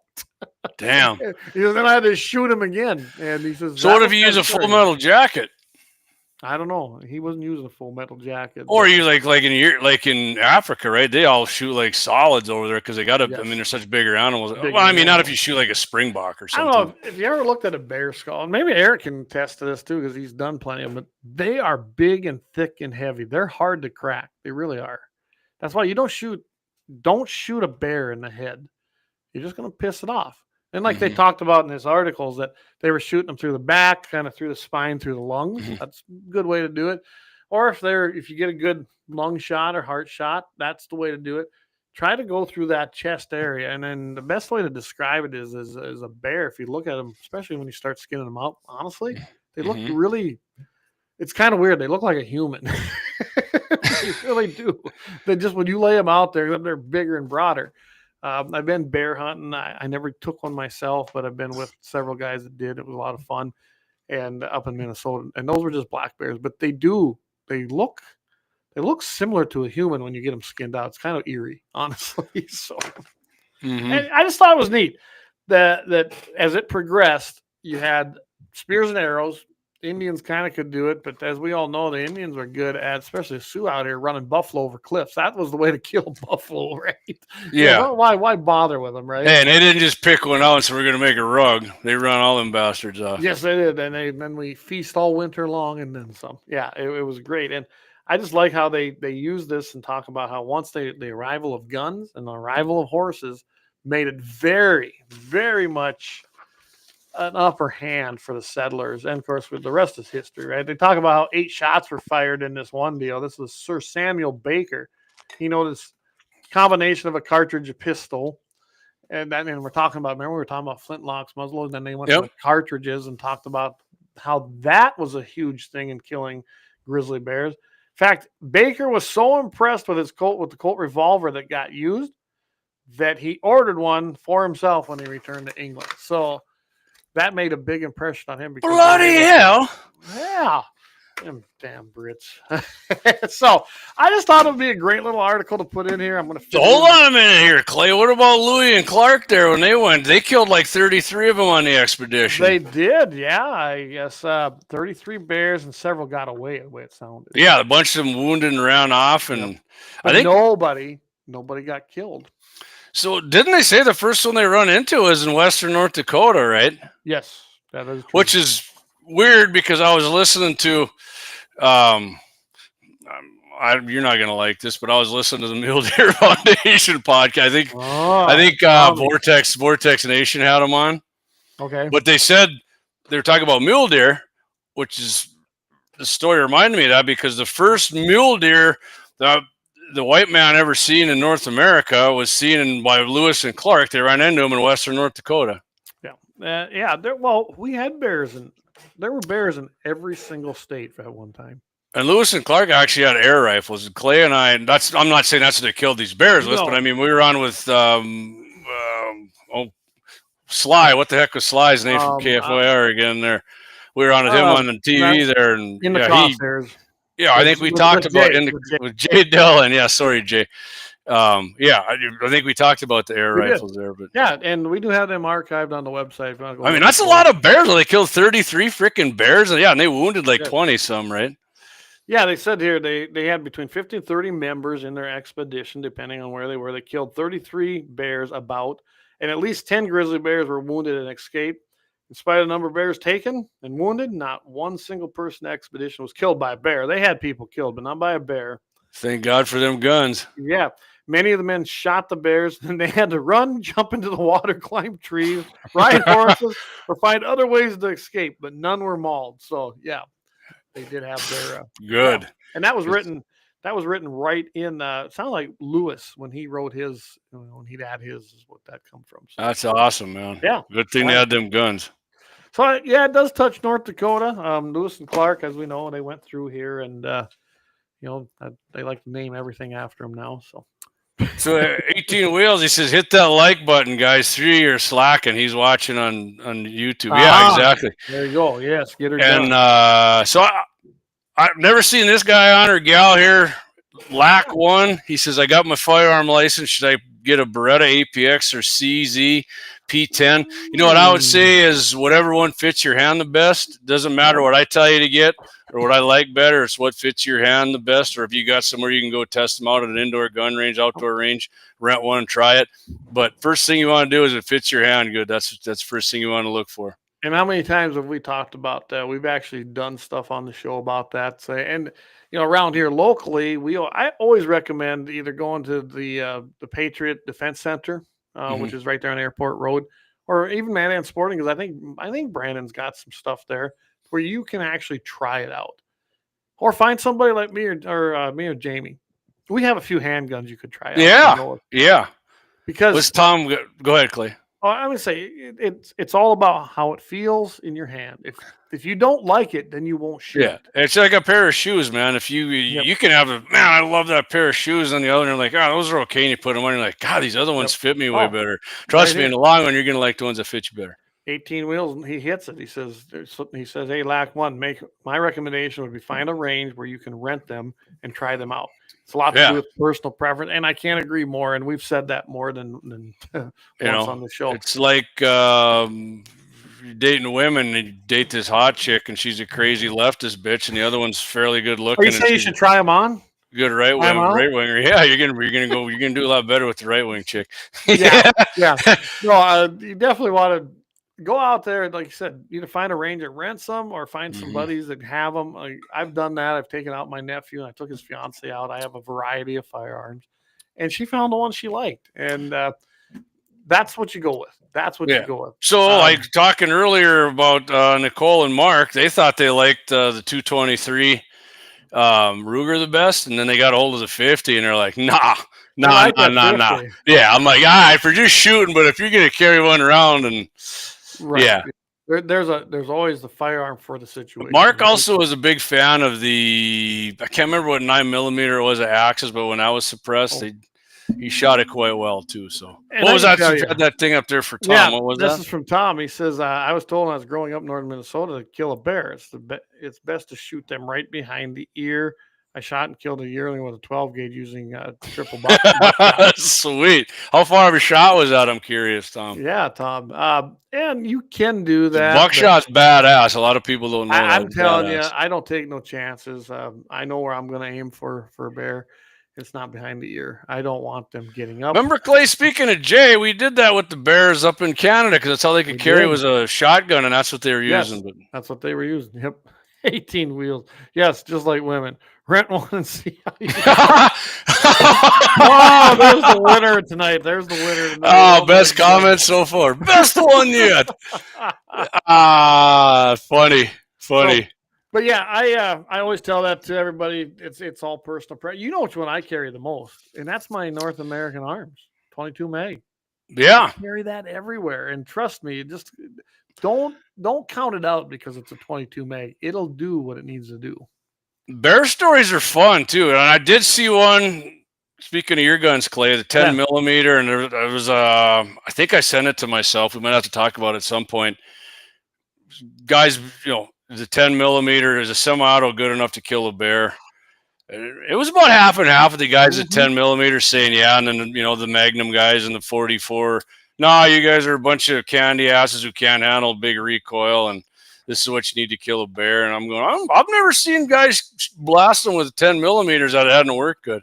Tom says about 25, 30 yards. All right, thanks, Tom. That's triple out buck, 30 yards. You drop yourself a black bear, man. Just absolutely. Put it right behind his little ear there, like you do in the little honey bottles. That little spot right behind her ear, that dimple. So, just looking over at Rumble, and sorry guys, we just can't integrate this in yet. I've tried, and I don't know what I'm doing wrong. But anyway, thanks for listening in there. We're bouncing between 11, 15 for listeners. But hey, give us a like. Thanks, Rumble. Subscribe and follow the pages because it does grow. I mean, I do notice that the post deal where people start watching it later, those numbers go up. They're quite impressive actually. So give us a like, subscribe, and follow, and we appreciate it over there. And that is monetized already over there. So And if you're having yourself a point, go ahead and share it. A point. The podcast, I mean, not the point. So do you Save have that another for mag yourself. dump, or you want me to go into another? Yep, I do have one, Clayton. Don't forget our old buddy Hassan Choker. Yeah, that's right. Yeah, Our buddy from Michigan. Yep, our buddy from Michigan here. So let's head out. Not a nice guy. No, a piece of shit, really. Eric Lodgers, I witnessed a guy kill a black bear at 20 yards with a crossbow bolt to the head. Yep. Oh, yeah. I'm not saying it can't be done. Turns out I'm a big crossbow fan. What the heck's his name? Tim Wells? Is that the guy that shoots all the, he does all he does a spear.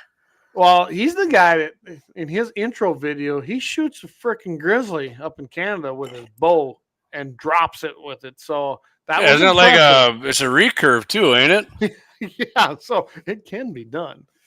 I'm just not good. Better you than me. I'm not doing that shit. I will say, I want to get one of them spears, and I seriously, when the next time I go to Florida to go hog hunt, I want to sit above and get them hogs to come. I want to sit there and just freaking caveman it and throw a spear. All right, Clay. You really want to impress me? Do the John Rambo and tie your knife around just a stick and. Yeah, well, no, I'll buy a good one.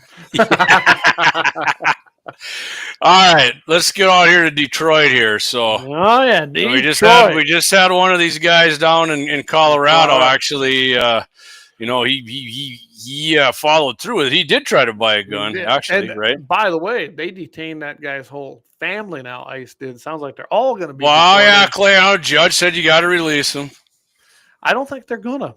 I was watching it. I'd seen one of Trump's true sources. I mean, they got to know something like they knew or they were saying shit. Anyways, next week. Yes, next week. Okay, Hassan. I'm saying Choker as his name because it's CHOKR. So I'm going to say Choker. Yeah, Choker. Dipshit, Choker. A convicted felon and resident of Dearborn, Michigan, pled guilty to being a felon in possession of a firearm after possessing multiple firearms inside a gun store, which I did watch some videos there. He did. I did too. Yep.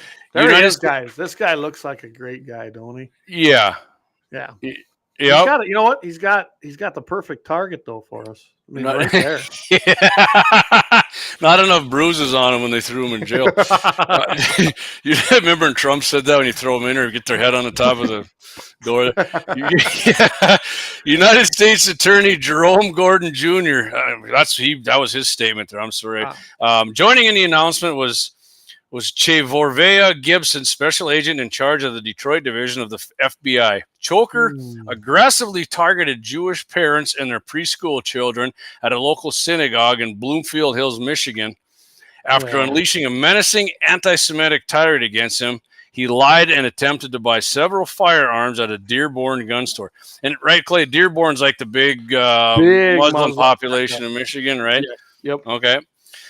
So in December 22nd, Choker, 37 at the time, drove through the parking lot of a Jewish synagogue as parents walked their preschoolers into the building, yelling profanities and attacking their support for Israel. After being asked to leave, Choker drove to a gun store in Dearborn. While there, he possessed a Landor Arms 12-gauge semi-automatic shotgun. It was like a bullpup looking thing, I think. Yeah, right? That's what it looked like. A Delton 5.56 rifle, which I actually talked about Delton like a month ago on the Second Amendment Saturday. They're going out of business. And a Glock 9mm semi-automatic pistol. Them Austrian. Yep. According to Michael Bloomberg in his magazine, the Killing Machine. He held each firearm, and at times he pointed it and pulled the trigger. After deciding to purchase the 3 firearms, Choker lied about his eligibility to possess firearms by indicating that he had never been convicted of a felony. When in fact, he had been convicted of a felony several years prior. Which is a felony just by doing that. Right. Like Hunter Biden did. That daddy let him off the hook, which he said he wasn't going to do. Yes. But Trump's the scumbag. Yeah. While awaiting the results of the background check, Choker indicated that he would even the score, Clay, and use the guns for God's wrath. I thought it was Allah, not God. Yeah, maybe the guy writing it didn't get it right. Okay. Don't blame me. I'm just saying whatever. Jenny Terror didn't get this right. Yeah. Ultimately, Choker was denied the purchase of the firearm after the background check. So I'll give him credit. As much as I hate there's more to the story here yet coming, but as much as I hate the background check, the son of a bitch worked here. I guess I gotta say that. So, U.S. Attorney Gorgon stated the federal government must do everything in its power to stem the rising tide of anti-Semitism. Wait a minute here, Clay. I got to interject. Biden said the number one threat to the United States of America was white supremacy. Yep, us. You ever read any stories like this about? Nope. Well, and I'm not saying white supremacists aren't pieces of shit, because they are, but I'm just saying. It's just like what we saw in Colorado.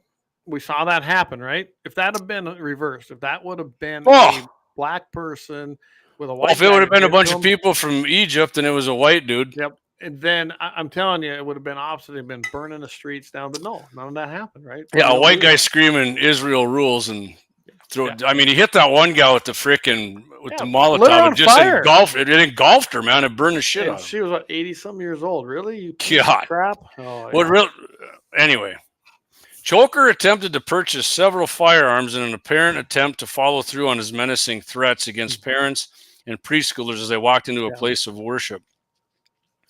This represents most Americans' worst nightmare. Yeah, I mean I mean, my kids in there. I mean, that's and this chicken shit was going to go into a bunch of little kids. He wasn't going after adults.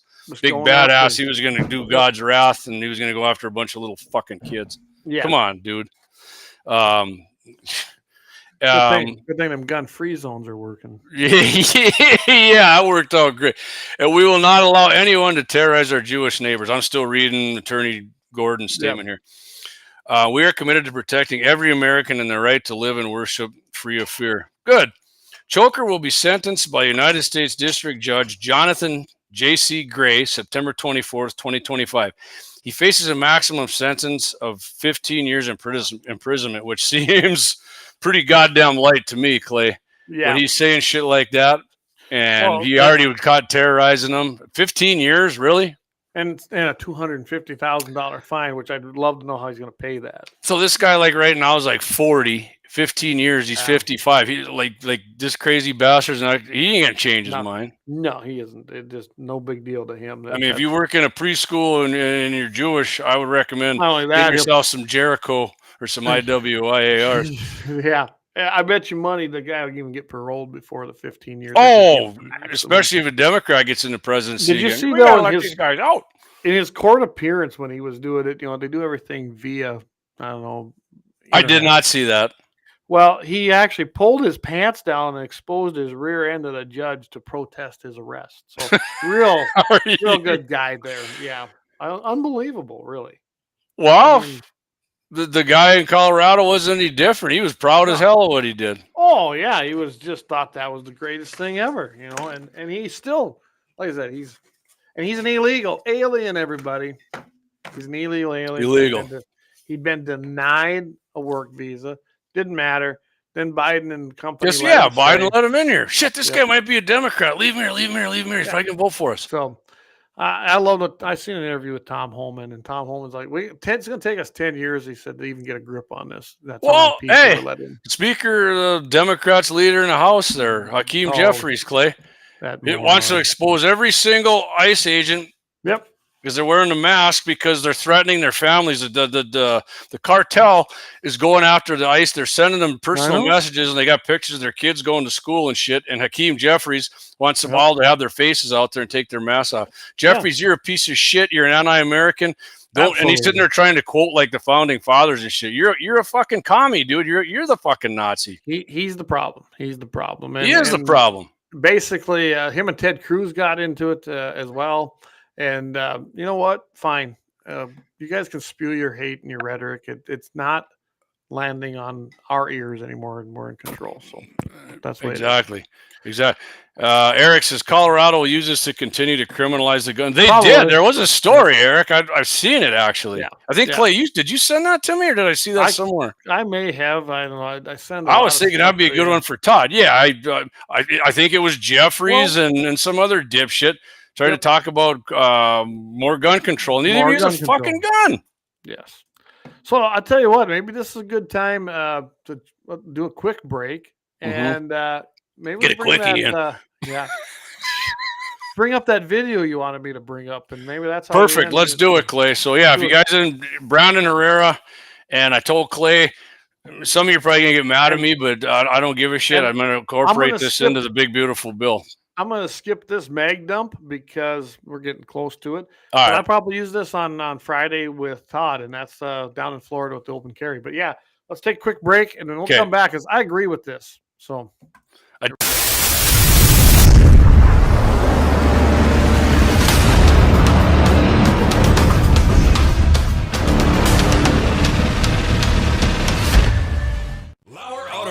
Located at 309 South Washington Street in Bismarck, North Dakota. Give them a call at 701-258-6308. The team of mechanics at Lauer Auto can take care of any problem your vehicle is having. And when you do business with Lauer, you can be assured you're doing business with a pro Second Amendment America First repair shop. There are plenty of other auto repair shops in the Bismarck-Mandan area. But why take a chance at patronizing a shop that might not have your beliefs at heart? Make no mistake. Lauer Auto is your pro Second Amendment repair shop. When you talk to the guys at Lauer Auto, don't forget to tell them that you heard they are a sponsor of Guns and the 701 and that you appreciate their support of our pro Second Amendment, pro North Dakota live stream and podcast. That's Lauer Auto Repair, 701-258-6308. 701-258-6308. Located 309 South Washington Street in Bismarck, North Dakota.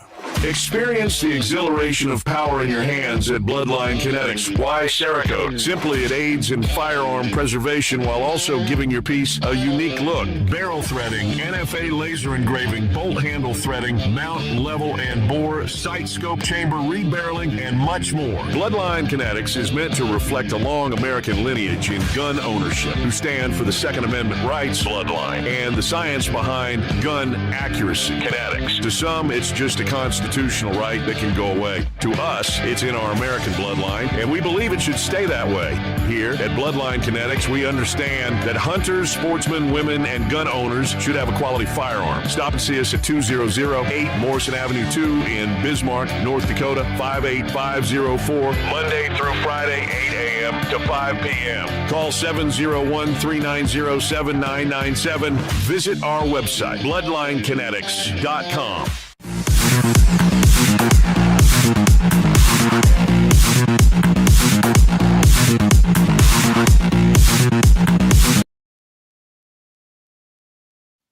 And we're back. I see, hey, 18 Wheels. He says, I wondered if you guys were going to talk about Brandon's video. He's not wrong. And that's what this is about. So, yeah. You don't know who Brandon Herrera is? The guy's one of the biggest gun tubers, if not the, and millions of followers. But and it don't get any more hardcore than that. Brandon ran for a House seat in Texas against a entrenched incumbent establishment guy. Damn near beat him, but didn't. Gonzalez, I think, was his name. And, he come up a little short, but hey, you know what? I think you got to give it another run. I like Brandon. He's got a good take on shit. I mean, with either you get all or nothing. And I thought Brandon was kind of one of them guys, but he surprised me with this take, Clay, and I couldn't agree with him more here. And I think this really reflects you and me as far as what we've been saying about this. I know Leon had a little disagreement with us on that, which is fine. Which is fine. We just see it differently. But, I mean, Leon's not right about everything. But you know what? If he follows through and gets on here, he can say whatever he likes, right? Right. So I did this at the 5-minute 30 mark. Right. Over a 10-minute video. So right. So if it missed it, Brandon said he wants to talk about the coming up in the big beautiful bill. You know, some people say the NFA just needs to be completely fucking dissolved, and Brandon kind of hits on that. Yep. So all right, take a listen. We'll talk about it quick afterwards. Yep. I feel like I kind of just have an obligation to talk about it. Gun owners, learn to take a win. I've touched on this briefly in previous videos, but it's really coming to a head right now. I've heard from multiple people that I trust on Capitol Hill right now that there is a growing frustration from the powers that be with the 2A crowd. Because no matter what they try to do with stuff like the ATF, there's always this feeling of it's not good enough. So they're getting tired of fucking trying. Like word breaks that Cash said he's gonna slash 1/3 of all ATF agents. Fuck you, it should be 100%. The big beautiful bill that cleared the House now includes the Hearing Protection Act and takes suppressors off the NFA. Fuck you, we should repeal the entire NFA. Shut the fuck up. God, I am fucking begging you on handed knee to just say thank you when somebody gives you more of what you want. Hell, this is why Democrats have been kicking our ass, frankly, when it comes to gun rights for the last 100 years. Because they do it one little bite at a time, and they celebrate their wins, regroup, and go right back to pushing forward to what they really want. That strategy has gotten them the NFA, the GCA, the Brady Bill, and a million other tiny little regulations that just death by a million pinpricks have been fucking over the gun community. Yes, I want the ATF gone. Yes, I want the NFA gone. Those are all things I'm actively pushing for. But I swear to fuck, if anybody embodies the expression of letting perfect be the enemy of good, it's been that vocal sect of the gun community lately. Some people have their head buried so far up their ass that if a bill doesn't perfectly contain every little thing they've ever wanted, they call you a bootlicker and then they shit in your Cheerios. Here's a little practical civics lesson for you. Now, there are like a handful of politicians in DC that I trust to actually do the right thing just because it's the right thing, right? Do you know what all the other ones are motivated by? Money and political capital. Now, if a politician decides, maybe I'm going to spend some of my precious political capital to go out on a limb and put some pro-gun provisions into this bill, whatever that bill may be. They stick their neck out on the line trying to appease gun owners, and we act like ungrateful fucking brats. Do you think they're going to be in a big hurry to do that again? That's like a story I remember Cody telling me when he was in New Orleans. Him and his son John, try to do a good thing. They go out and buy some pizzas for homeless people that are there on the street. He tells John to go hand this pizza over to this homeless guy. And instead of being grateful, the guy's probably hungry, fucking free pizza. He turns to John, who's maybe not even a teenager yet at this point. He said, "Where's my drink?" That's the sort of attitude that the gun community can't afford to have. Well, I shouldn't have to be grateful to them for following the Constitution. Sure, I agree with you in theory, but that sort of spit-in-your-face attitude is why we have so many politicians in this country who fucking don't. So when Chip Roy, when Andrew Clyde, and representatives like that who dug their heels in to fight for us to get suppressor deregulation, instead of saying, well, the Short Act wasn't on it, so you guys failed, you're all the same, I hope you get hit by a bus, traitor, we say, thank you. Fuck. Man, I'm really glad I got that up my chest. That felt good. I guess the reason I get so upset about it and that I feel like it's so important to talk about is that we just have such a cool opportunity right now, and I don't want to fuck it up. We have one of the best opportunities I've seen in decades to put the smack down on the ATF, to get suppressors off the NFA, nationwide reciprocity, getting nonviolent felons their gun rights back. There are so many irons in the fire of just good shit that's happening right now. I feel like we can't afford to fuck up this momentum and let perfect be the enemy of good. Because that's what gives us the leverage to be able to ask the administration not to do stuff like this. Because when we act like black pill doomers all the time, we lose our political capital. And we need every fucking ounce of that we can get if we're gonna make the change we want. So, thanks for coming to my TED Talk. I don't know, guys, feel free to tell me I'm off base with this, but to me, with my knowledge of just what's happening in the political situation in Washington, this just seems like a no-brainer to me. And please, like I said, get vocal about how much the gun community does not want the ATF to merge with DEA. Because if they go forward on this thinking that this is gonna be a win for gun owners, we're fucked, and I'm not sure we'll be able to unfuck that. So be vocal, tag the DOJ, tag the Deputy AG, and let's keep this momentum up, because the next fight is with the HPA in the Senate. That wraps up what was accidentally a very serious episode, but I promise more silly shit, more shenanigans soon. Got a gun meme review coming out pretty soon. I don't know if you can guess what that's going to be about. I just feel like stuff like this is way too important to not talk to you guys about when it comes up. I love you all. I'm sorry I got mad. But for real, guys, I appreciate you, again, staying to the end of the video. And as always, I will see you in the next one.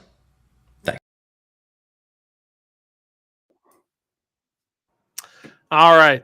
So, man, Clay, yes, I always wanted to come off that articulate and say that shit, but he nailed it. And He actually has spoken in front of Congress about stuff like that too. So, and I sent that to Clay, and I said, I not only does that in my mind pertain to just to the gun issue, which he nailed that. I mean, so hard he nailed it. But we got that going on with the big beautiful bill. We got people pissing and moaning about that shit right now, and I get it. Spending's out of control. It is. Let's look at it this way. This bill is going to pass, okay? It's going through the Senate. Trump wants this bill. It went through the House, okay? Well, as far as the NFA goes, it's a reconciliation bill, and if you don't understand that, go look at the frick up, okay? They can't do some things. But if we can get the $200 tax stamp removed, that's and make it just when you buy it, you just go in and buy it like a gun. You do your background check, and yes. And it looks like that I was just looking at, I was talking to a couple guys that are out there right now, and it honestly looks like that's going to make it through the Senate. That's a win. That, here's some free food, but where's my drink? Yeah, you know what? Go. I love how he, because it's he did a great freaking job on that, man. I loved it. And I've always said that we are our own worst enemy. If every person that actually loves guns and loves the Second Amendment would unite under one common goal, we'd never get defeated. But we don't. Right. Well, I'm mad at, you look at the gumshoes of the world. Fuck the NRA. I'm going over to Gun Owners of America. They're fucking a bunch of cowardly. Cody Gumshoe's a good idea. He's a good example of it. Those Dustin a lot of times. And let's face it, that's the problem. If you can't have it all, then piss on it. Well, either you get nothing or fuck you. I can tell you, I've been involved in this arena a long, long time. Little steps. Do you think that those of us that fought hard for reciprocity, I'm talking state to state, would have said, nope, piss off. We didn't get everything we want. We're not going to support it. You think we'd ever got anywhere? No. Exactly. He put it in the reverse, Clay, how they got to where they were. Exactly. And that's how we did it with reciprocity. But you know what our game was? Our end game was full constitutional carry. But we knew the path was through concealed carry reciprocity. Guess what? We're at 28 states now with constitutional. 28. Over half. So when you unless think you're about Obama, he had 72, but yeah, 72. But when you think about where we come, it took us 20 years, but we knew that was going to happen because the other side took 40 years to destroy us. They're very patient people. They, like Brandon Herrera said, they take the little stuff and then they keep moving forward. Moving forward. Well, some of us finally took that path. Okay, we'll take what we can get. We know we can get this passed. Let's pass it. It's a step in the right direction. It sucks. I want the NFA gone. It shouldn't exist. I want the Gun Control Act of 1968 gone. I want the 1986 bill gone or law gone. Is that going to happen? No, not right now. Not right now. Well, like Dave says, you don't win the Super Bowl by throwing Hail Marys every play. That's 100%. Right. That's a great analogy, Dave. Analogy. It's kind of like people who run for office and say, I'm going to do this and only this, and I'm not compromising. Well, you know where them people are? They're at home, and they're not in Congress, and they're not winning, and they've lost several elections. That's what it's like. Eventually, nobody votes for you because you're not a viable win. You're not a viable candidate. Yeah. You're not going to win. It's just, you get the libertarians in there doing that shit. And that's we got freaking Rand Paul pulling that shit now. Absolutely. I'll give him credit. He did say if you get the debt ceiling down, you're not going to raise that. I'll 100% on board with it. But what Brandon said about the gun rights in the bill, a lot of that pertains to the big, beautiful bill. I know a bunch of people are pissed off about the spending and you got to cut more. Hey, we don't let, perfect be the enemy of good, man. When there's so much good shit in this bill funding it, actually there's a portion in there, Clay, that reins in these goddamn judges from freaking doing this shit to Trump every time he tries to deport people. Right. And I don't know how there's many. There's a big picture here, man. And we got a short amount of time. And if we got to start all over with this fucking shit. So I don't know how many have read the actual bill. I have not completed it yet. It's a big bill. Okay. Halfway through it, there's a lot of good stuff in it. Take my word for it. And there's a lot of stuff in there I don't support. Trump said it himself. It's his bill, and there's stuff in there he doesn't. Problem we have is that we have freedom. Okay. Yeah. And the best thing, and you know what the awesomest thing is that we have freedom. It's a double-edged sword at times, and you've got the other side that still we do. Yes, we have a slim majority in the House, ultra slim majority in the Senate, but you need 60 votes to pass an outright bill. You need a simple majority of 51 in the Senate to pass a reconciliation bill. This is a reconciliation bill, so everybody out there pounding your chest and beating it and saying, "You need to do this." You can't do it in this bill. And you can blame Robert Byrd, who's now dead, the former KKK Democrat. Yeah. He's the guy that pushed that in the 70s, and they have the Byrd rule. And it's law. And until that changes, you can't do this with reconciliation bills. It's that simple. I mean, I actually agree with that law, really, because I'm just pointing it out. That's the law, and unless it's changed, you can't do what somebody. And listen, if we just get rid of it that way and a bunch of other shit, and if the Democrats get power, then it's going to come back twofold. Now they're going to be pissed. They're going to be like, "All right, you want to do that?" And that's why it got supported, and that's why it passed, because even the other side knew that this was a limitation for both sides. That's what I mean. I agree with it. It pisses me off, but and listen, Clay. You're going to piss off a bunch of Trump voters if this bill doesn't pass, and you get your ass kicked in the midterms. And if you lose the Senate, guess what? You don't get to appoint freaking constitutionalist judges anymore. And then no matter what you want, your money ain't going to mean shit, because then they're going to give amnesty to 10 million. You get DEI back in the schools. You get no more freaking judicial appointments. The left already owns a judiciary in this country. We're trying to at least make it even. We got a lot of work to do. All this shit goes by the wayside. If we waste another 6 months battling this shit out, I mean, yes, but and yes, there's things in it I don't like. I'll probably finish up reading it this week. Right? There's shit in there I don't like. I can tell you right now, I'm going to urge Senator Kramer and Senator Hoeven, which I'm sure they're going to do anyway, to vote for it. Okay? Yeah. And knowing that there's things in there I despise, but there's things in there I love. So, Clay, there's also now the big thing. Oh, the CBO said this. The CBO is controlled by freaking Democrats. The CBO is a Democrat freaking. And look back to the Obamacare, Biden's freaking Great American Recovery Act.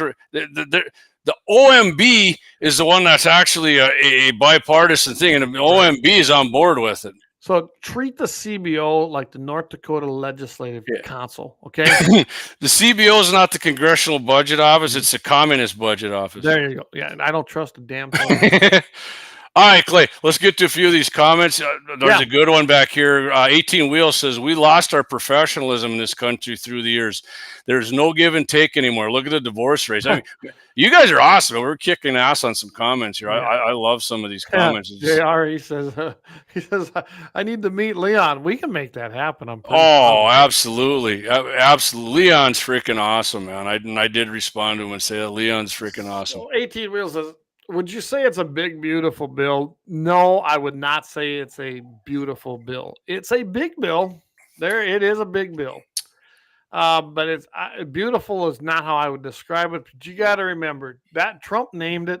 Trump is a big, boisterous man, right? Yep. And he named it, and that's what they went with. And that's just bad. That's semantics, but it's not. I would say, Clay, it's a big necessary bill. No matter, even the spending sucks in there. I mean, it is going to the spending is reduced massively, but you're forgetting all the money that's coming to the table. What about Doge? They're voting on the Doge freaking cuts separately, man. And as far as the Elon getting pissed off about it, dude, you didn't fucking come close to your fucking mark of cutting shit in the government. You didn't sniff how much you said. So don't bitch at Trump for spending when you didn't come close to your shit either, dude.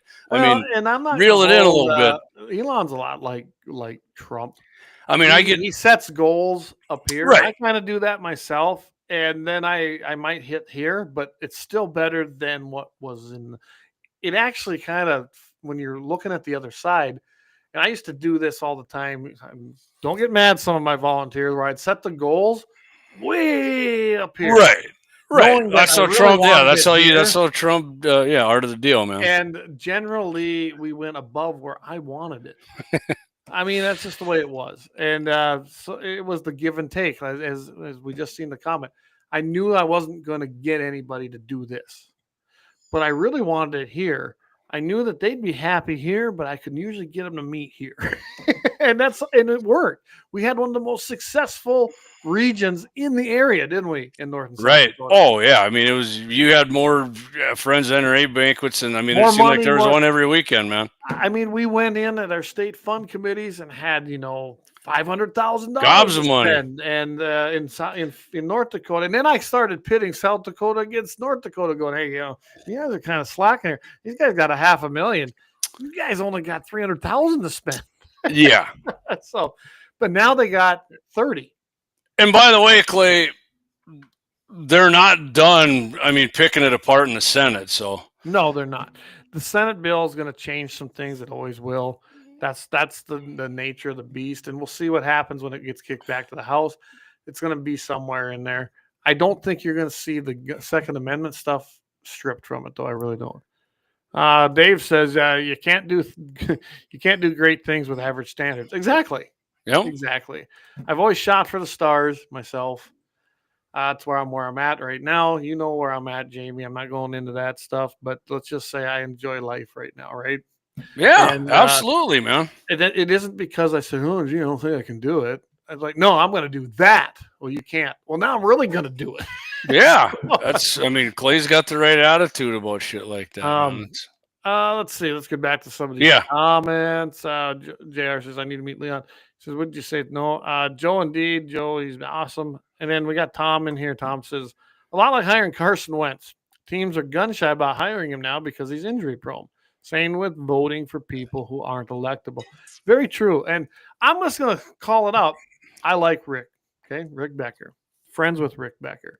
I like his philosophies. I like what he stands for. I still got a sign in my garage, actually. I do too. And I voted for Rick Becker. But I'm telling you right now, and Rick said he's not running again. Rick now has put himself into a position where, he's got to take a break. Okay. You got to take a break because he's lost too many elections. And that happens to anybody. You can only run so many times. Mm-hmm. I ran for county commission. I lost that by 20 votes. And it was my own fault because I didn't get out there and really campaign. I'm probably going to run again. This time don't mount a real campaign. Now, if I get beat again, I'm not going to run again for it. Not for a while. But I'm not going to change my philosophies. You're either going to vote for what I'm for or you're not. And if you don't want me, that's fine. I won't run. I got other things to do. I don't need that job. I just don't. Yep. Well, no, it's and you know what? Rick tried it, man, and like I said, and Rick was a hell of a legislator. I mean, big conservative, but I mean, just being that big. I mean, just being more conservative doesn't get you elected, man. I don't know if that can happen anymore in a statewide election, for sure. Not a nationwide. Right. Trump's more of a popular. I agree with Trump on a ton of shit, for sure. But there's things I don't like. But Trump was the man to vote for. I'm very pleasantly surprised. Yeah, I mean, he's pretty goddamn conservative, man. If you're conservative, I mean, yeah, you can piss you off on his spending stuff, but I mean, for all I know, his plan and it comes back around. I don't know, because it's supposed. Trump is, and he doesn't do anything different. I'm not doubting the guy anymore. I mean, he does nothing different as a president. Trump is a roll the dice guy, put everything on black and see if it works. And if it don't, then we'll recover. I mean, he ran his businesses that way. That's how he got where he was. If you've never listened or heard or read The Art of the Deal, do it. The man would risk everything because he knew he was right. Okay. I'm not a lot different than that. I've done that with this place. I've literally rolled the dice on stuff. And because I knew damn well I was right. When everybody said I was wrong, and guess what? I was right. So, yeah. Like AT Wheels, he says, again, just like a woman, it can be big, it can be beautiful, but it can't be. Eric says, for some reason my comments aren't showing up on YouTube. Damn. And we got this one. And then AT Wheels, what does he say there? He says, Eric, Commie Tube won't keep us down. I thought that at first when I realized JD is just scared to everybody comment after he texted me and told me to say it. Oh my God, that's funny. You know me. So the numbers have been great tonight. Do you have a happy ending chronicle to end the night? I thought you had one, Clay, but I tell you what, if you don't, we don't. I'll tell you what. We can pull one right out of here real quick. There we go. I mean, I had some, and I just honestly, Jamie, I got busy today. Well, I tell you what, you keep going here. All right, I'll tell you what. Here's we're gonna do one right here, Clay. I'm gonna just pull eeny, meeny, miny, Miami, Florida. I don't know what this one's all about, but we're gonna do it right here. Right? I love this cold, happy ending. Cold bore shot. Let's see where it hits. All right. 3 men began arguing in a busy art district area of Miami, Florida around 7 p.m. on January 30th. A witness recorded the scene, showing the 3 men circling with one man seeming to make threatening advances toward another as he continually tried to back away. The aggressor suddenly lunged with the knife. Yeah, you come at somebody with a knife. He wounded the retreating man in the arm, Clay. You know, I suppose he put his arm up. Somebody lunged at him with a fucking knife. The wounded man then shot the assailant also in his arm, at which point they walked off in different directions. Police arrested the knife-wielding man after he went to the hospital for treatment. No charges are expected against the defender. Happy ending was just got cut in the arm and didn't get stabbed in the neck. Which, by the way, I'm going in tomorrow. I'm getting ultrasound on the neck, so we'll see if my arteries are clogged. That's not good, my friend. That's not good. I don't know if they are. We're gonna find out. You know what? What you can do though is tell your wife that sex helps with that. So go ahead and that one's not clogged down there. So. So that is a happy ending. The room temperature has been assumed. Yep, got circled by vultures, got his arm cut, and then said, "You want to cut me in the arm? How about I shoot you ass and ears?" Do not bring a knife to a gunfight. It's that simple. We've done this how many times? Hey, even Obama knew that, remember? They bring a knife, we bring a gun. Exactly. So, all right. So Friday I will be on with Mitchell in the morning. Todd has returned, and Todd and I always have a good time. So we'll be doing that 7:15. Good show, real good show. Probably the best show on KFYR, really. It's got to be. Sorry, Scott, I'm a little more partial to Clay as my partner. I don't know. I know that I didn't get on there with Mike, or not with Mike. Sorry, with Michael. Yeah, with Michael.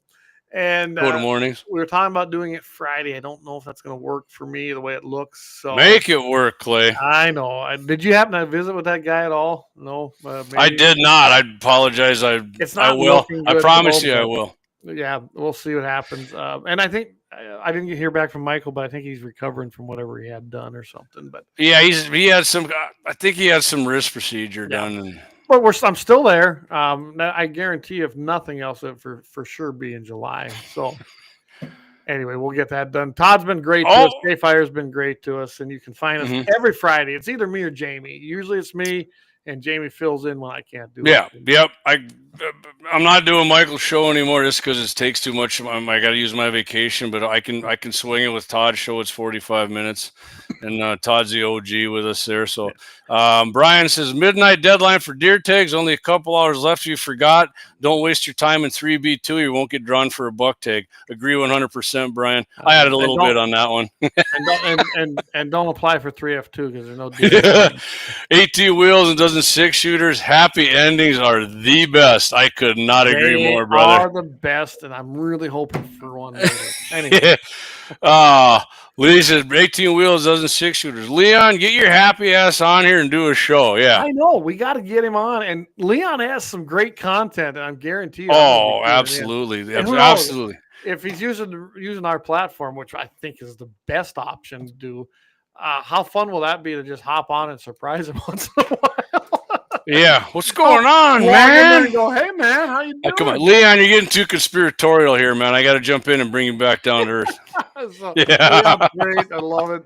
So, yeah, like I said, I'm going to be busy this weekend. I know that, which is a good thing. I got a lot of things going on here, but I will be hanging soon. So, Jamie might end up. We might have to try and find I talked to Deke. Deke might be filling in maybe in July for me once or twice. So whatever.